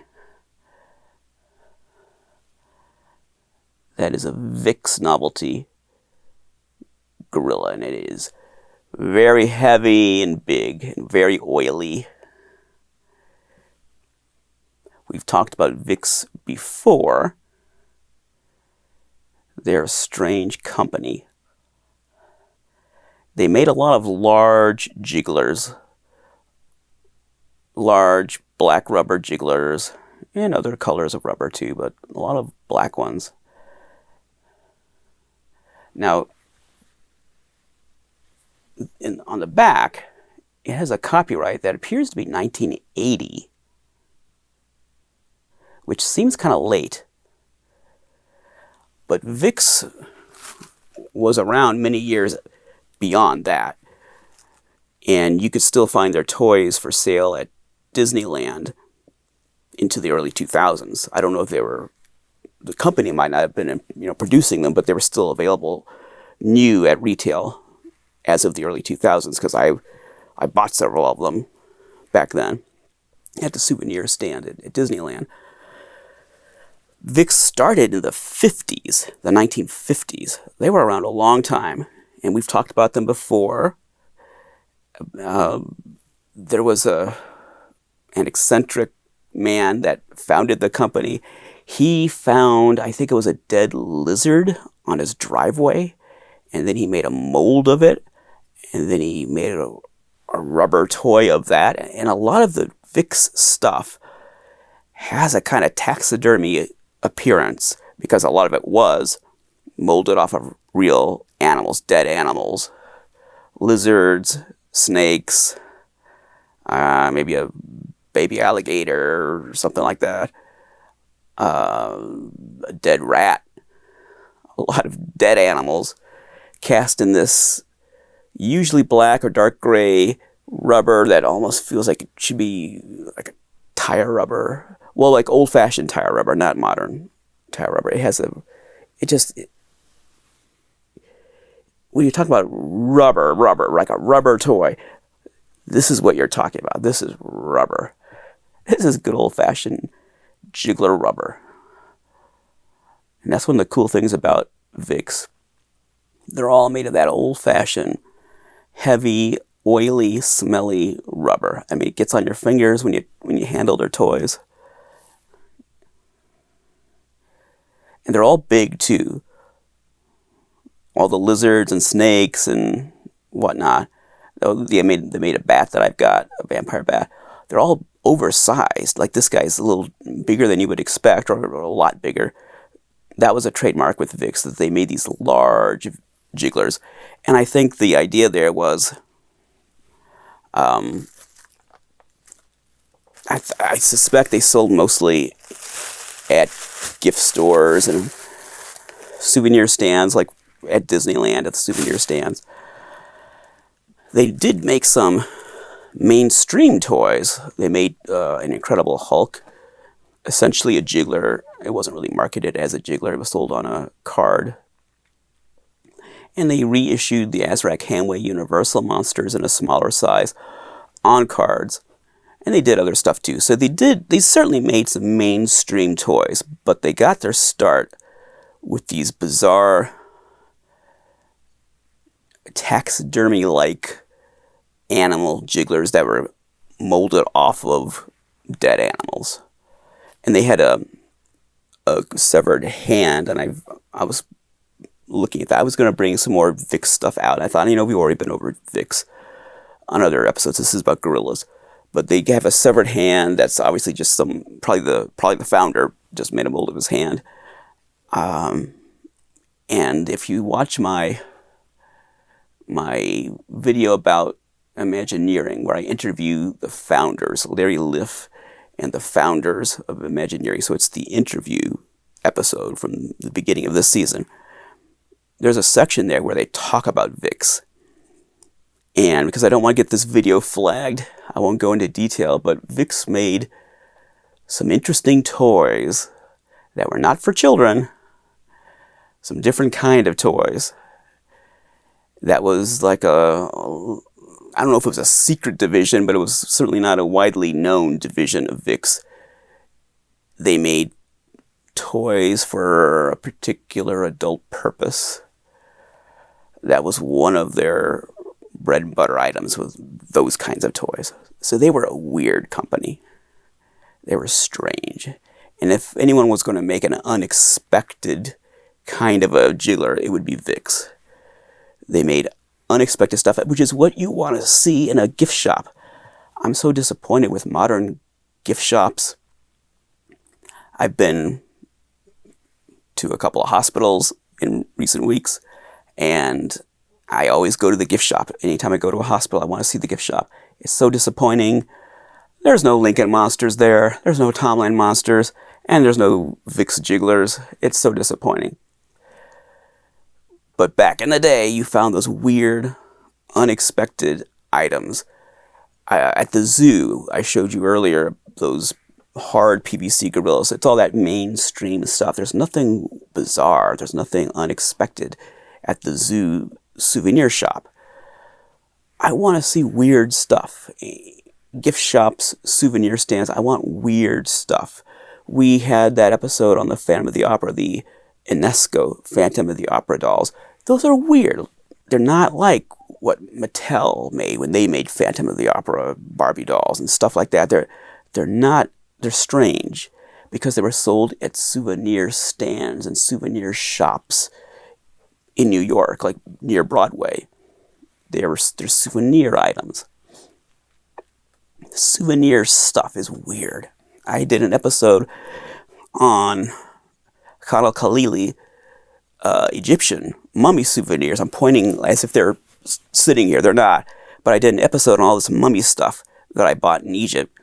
And it's all weird souvenir stuff. And it's crudely made. It's obviously handmade. And I love that. I wish there was more of this. It's mostly extinct now. Maybe Mexico. But, the kind of bootleg knockoff stuff in Mexico is sort of self-conscious now. I mean, I think the people that make that are really aiming it at foolish collectors in the U.S. So there's a sort of a self-conscious meta quality that kind of spoils the whole thing. I like these naive, weird souvenir items, gift shop items, stuff you don't see anywhere else, stuff that's not mainstream, stuff that's not quite right. And I miss that. And this is a throwback to that. Well, it's not a throwback. It's from that era. It's not a throwback. It's not like a modern throwback. It's from that era. Kind of late, 1980, but still, it's from that wonderful era where you could go to a souvenir stand at a theme park and see something like that sitting there. Every time you see a jump cut, I'm sneezing, I'm blowing my nose, I'm clearing my throat, coughing. So I hope there isn't mucus or something drizzling down me. I hope not. I hope I look presentable. Let's go to this. The biggest jiggler. Oh my gosh, it's heavy. It's heavy. This is the biggest jiggler. It's not the last one we're going to look at. The last one we're going to look at is not quite as impressive, but because it's so dripping with oil, it has to be the last one because I won't be able to touch anything after I show you that. So it's a little anticlimactic. I'd like to finish with this one, but because of the oiliness of that other one, we're going to do that one last. So we'll do this one next. It really should be the grand finale. Consider this like an epilogue. This is the finale and this is the epilogue. I don't know if there are jigglers bigger than this. I don't own one if there are. I mean, I've got some pretty big Vicks novelty jigglers, but not this big. Holy cow. Wow.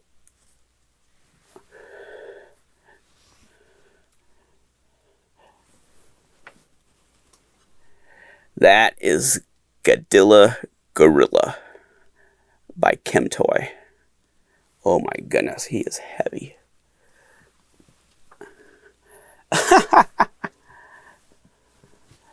That is a big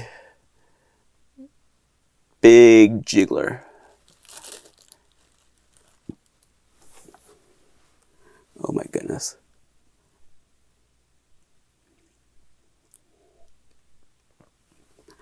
And I love that he's got these little brown translucent areas, like the rubber is not quite, the dye isn't quite mixed. It's mixed unevenly. Oh my goodness. Just handling him, he's hard to even hold. And I hate to get a bunch of fingerprints all over him. But this one is, look how massive that is. My gosh. This is not the best example of this toy. I mean, I don't want him to be damaged or anything, but he's not mint. He's got some battle scars on his face. And a complete one should have a metal chain around his neck, an actual metal chain, kind of like the spider monkey what we saw. A complete one would have a metal chain around the neck with kind of like a leash, a chain that hangs down. And the idea is that you hang him by the chain instead of an elastic loop. But I gotta set him down. He's heavy. if you've got one of these with the chain, don't hold him by the chain. From what I understand, if you do that now, you will tear his head off. It might not happen the first time you do that, or the 5th time you do it, but sooner or later, you pull him by that chain, and it's going to tear the head off. So don't hold yours by the chain. He was made in 1973 by Chemtoy. I've got to set him down, but where? Oh, here we go. Whoa, he is heavy. He's adorable, but he's heavy. He was made by Chemtoy in 1973. Chemtoy made a lot of great stuff. On this program, we've seen their Jaws sharks from 1975. They made Groovy Ghoulies figures, a lot of superhero stuff. I mean, they made a lot of stuff. They were a prolific company. And Chemtoy put out Godilla Gorilla in a colorful display box. He actually came in a box. It doesn't have a window. It has an illustration on the front. And this is a picture from an old auction. If you Google him, this will come up on WorthPoint. Very old auction from long ago. That's what the box looked like. The box is very rare. In fact, I'm not sure how many are out there besides that one. It's changed hands since then, so another person owns... I know someone else posted pictures of it in more recent years, but maybe it's changed hands again. I don't know. There might be one other box out there. I vaguely remember seeing one other box. But it's rare. The box is rare, and the toy is rare. And as you can imagine, trying to keep this thing in good condition without it sort of self-destructing, that's hard. I mean, every time I look at him, I'm worried he's going to start splitting apart. He's just by his own weight, he's so heavy. Oh my gosh. It's a wonder he's not just tearing himself apart because he is so heavy. Oh, he's so cute though. Can I show you the logo? Let's see if it'll... So that's the logo. He's made in Hong Kong. It doesn't say Chemtoy. It's got this logo with 3 letter A's, like a triangle. And at first I thought that was Gigantor. But the Gigantor logo, which is also triangular, it has an S and a T in it and some little lightning bolts. So that's not what this is. And I think I remember long ago someone talking about that logo on another toy. I don't know what company that is. I mean, you would think it would be Chemtoy, but the Chemtoy logo is very familiar. I've seen it on plenty of products. I've seen it on old Chemtoy catalogs, and that's not the Chemtoy logo. So I don't know what the story is there.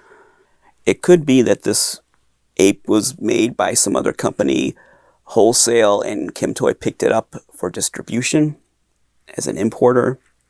A lot of companies did that. I don't know what the story is, but officially it's 1973 Chemtoy.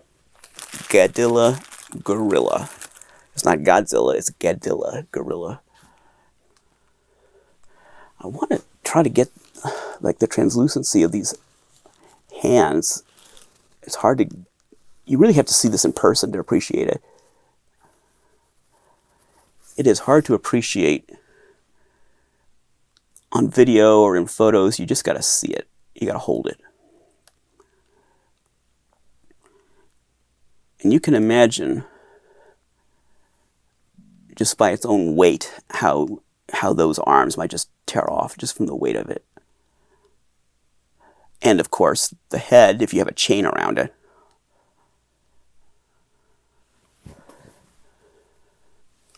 Whew.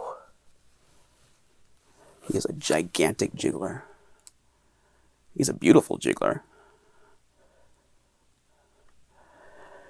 If you collect jigglers, this is the kind of thing that you hope exists somewhere. If you don't know about this, then like the ultimate jiggler in your imagination would look like this. And between this and some of the big Vix jigglers, like the big bugs and lizards and things, when I think of ultimate jigglers, that's what I think of. These big, oversized, crudely made, too heavy for their own good, mostly black rubber, oily, smelly. Those are classic jigglers. I like that style. Let me put him back in this bag. Now, I would like, as much as I like him, and he's not going anywhere, but I would like to upgrade him to one without the facial damage and with the chain intact. So I am in the market, let's say, for an upgrade on him. That doesn't mean I'm going to get rid of this one.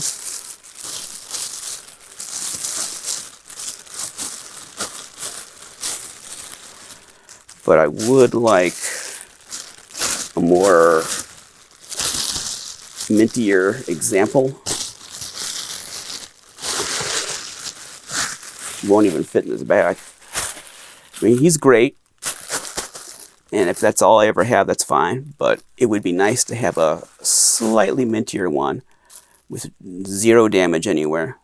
And he just has a little bit, like a little rub or something on his side of his face, you know, just like a little scratch or something. And if it were on a different part of his body, I wouldn't care. But because it's on his face, that's sort of, I don't know.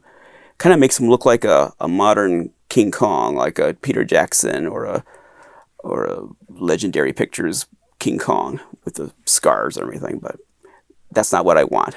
So I would like a minty one with the chain intact. No splits, no nothing. And of course, I'd like it in the box, but that's probably not going to happen.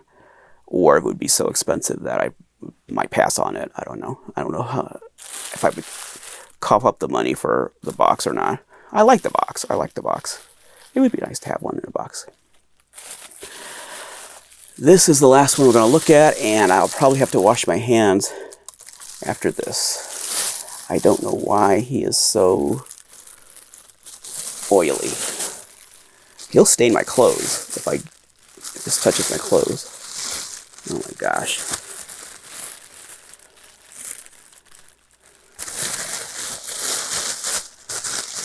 Let me see. I lost my sense of smell years ago, but I can still smell some things.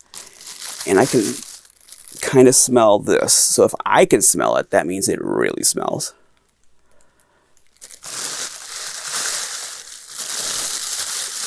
I'm not exaggerating. He is... Do you see the glistening on that plastic? He's like soaking with oil. He kind of looks like that smaller one we saw earlier, doesn't he? The one that had the little woman in his hand. I guess it was a woman. You couldn't really tell what it was. It had the large breasts. It looked like maybe it was a female Kong. He's got a plane in his hand. So he's 76 era.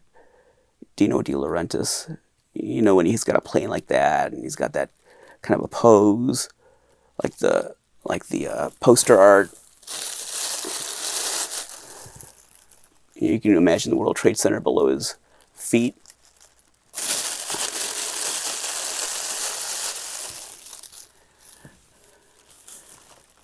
You know, he almost looks like the poster, doesn't he?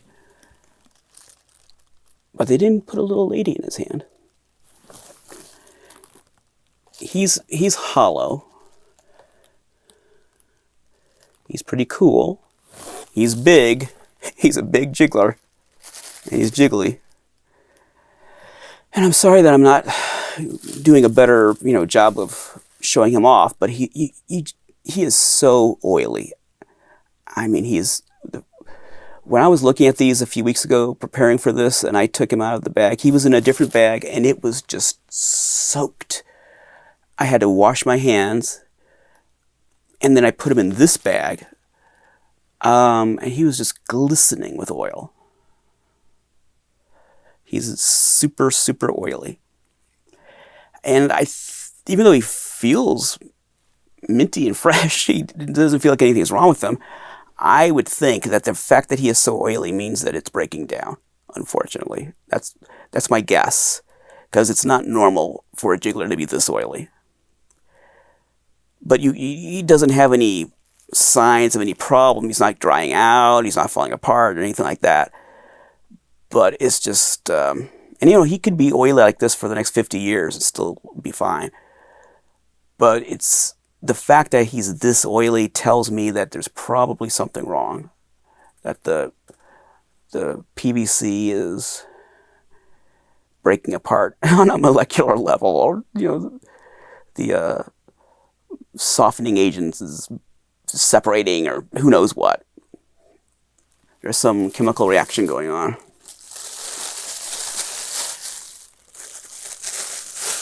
And if anyone doesn't like that I refer to it as PVC, that's because there were a lot of companies in the 70s called these kinds of things PVC, and they get their product catalogs, they refer to them as PVC, and even some of the tags say PVC. So the companies called them PVC. That's why, and I'm sure, I'm not a chemist, I'm sure there's a variety of different materials represented here. It's my understanding it's all petroleum based. There's no, except for the elastic, those I think have latex in them. There's no other latex involved. It's all oil-based. Oil-based compounds. If you're a chemist, you can tell me all the different chemical compounds used in making these things.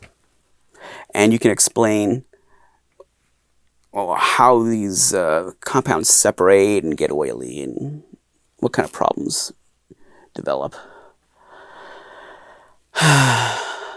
Well, I actually survived that. I was very careful. I didn't get oily. Last time, I was just covered with oil when I handled this one. Well, he was a good one to end on. He's not as cool as Godilla, but he was a cool one, right? He was big old 76 era King Kong with a plane in his hand and just dripping with oil. That's all I want to show you. Just making sure I didn't forget anything. I think that's it. Oh boy. I know this episode has been a rocky road. Thanks for hanging in there. Thanks for sharing this with me and putting up with my sick voice in the early minutes of this episode. The first 45 minutes, I can barely talk. And I'm not 100% even now, but I'm better than I was. So thanks for putting up with that. And, this is not a slick channel. This is not like, I won't name names, this is not like some toy channels where they have a very slick presentation and they present things in bite-sized chunks, and they have 10-minute videos once or twice a week, and they do everything right for social media. I do nothing right on this channel. We do everything wrong on this channel. It's a much more folksy, handmade kind of a channel. And I hope if you're watching this, that you like that maybe it's a break from what else is out there. Because when I scroll through YouTube, I can't find anything I want to see. I end up just watching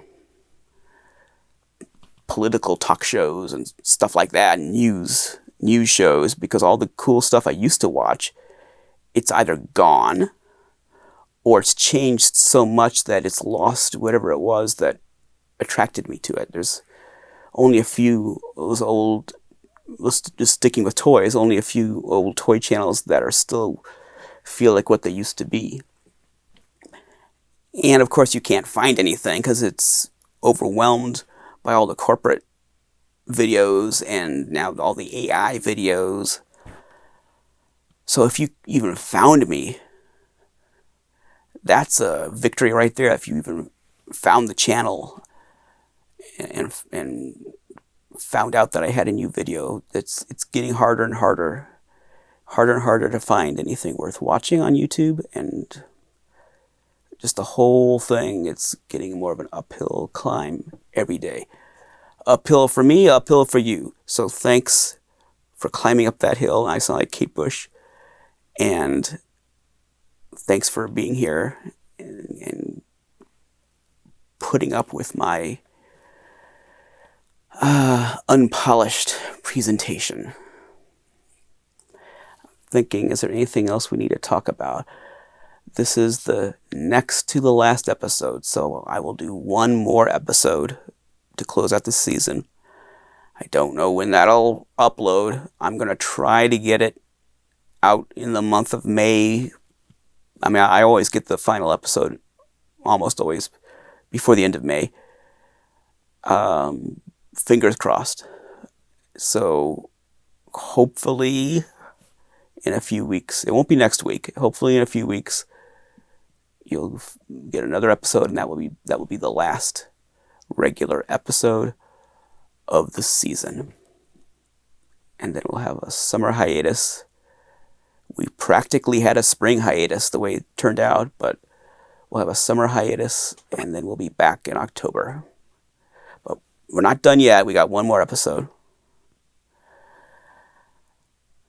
I always feel like there's so much I'd like to say, but by the time we get to the end, it's just time to go. It's been a long episode and a long week, long couple of weeks. And I hope you got something out of this. Thanks for watching. Until next time, the one who dies with the most gorillas is a monkey's uncle.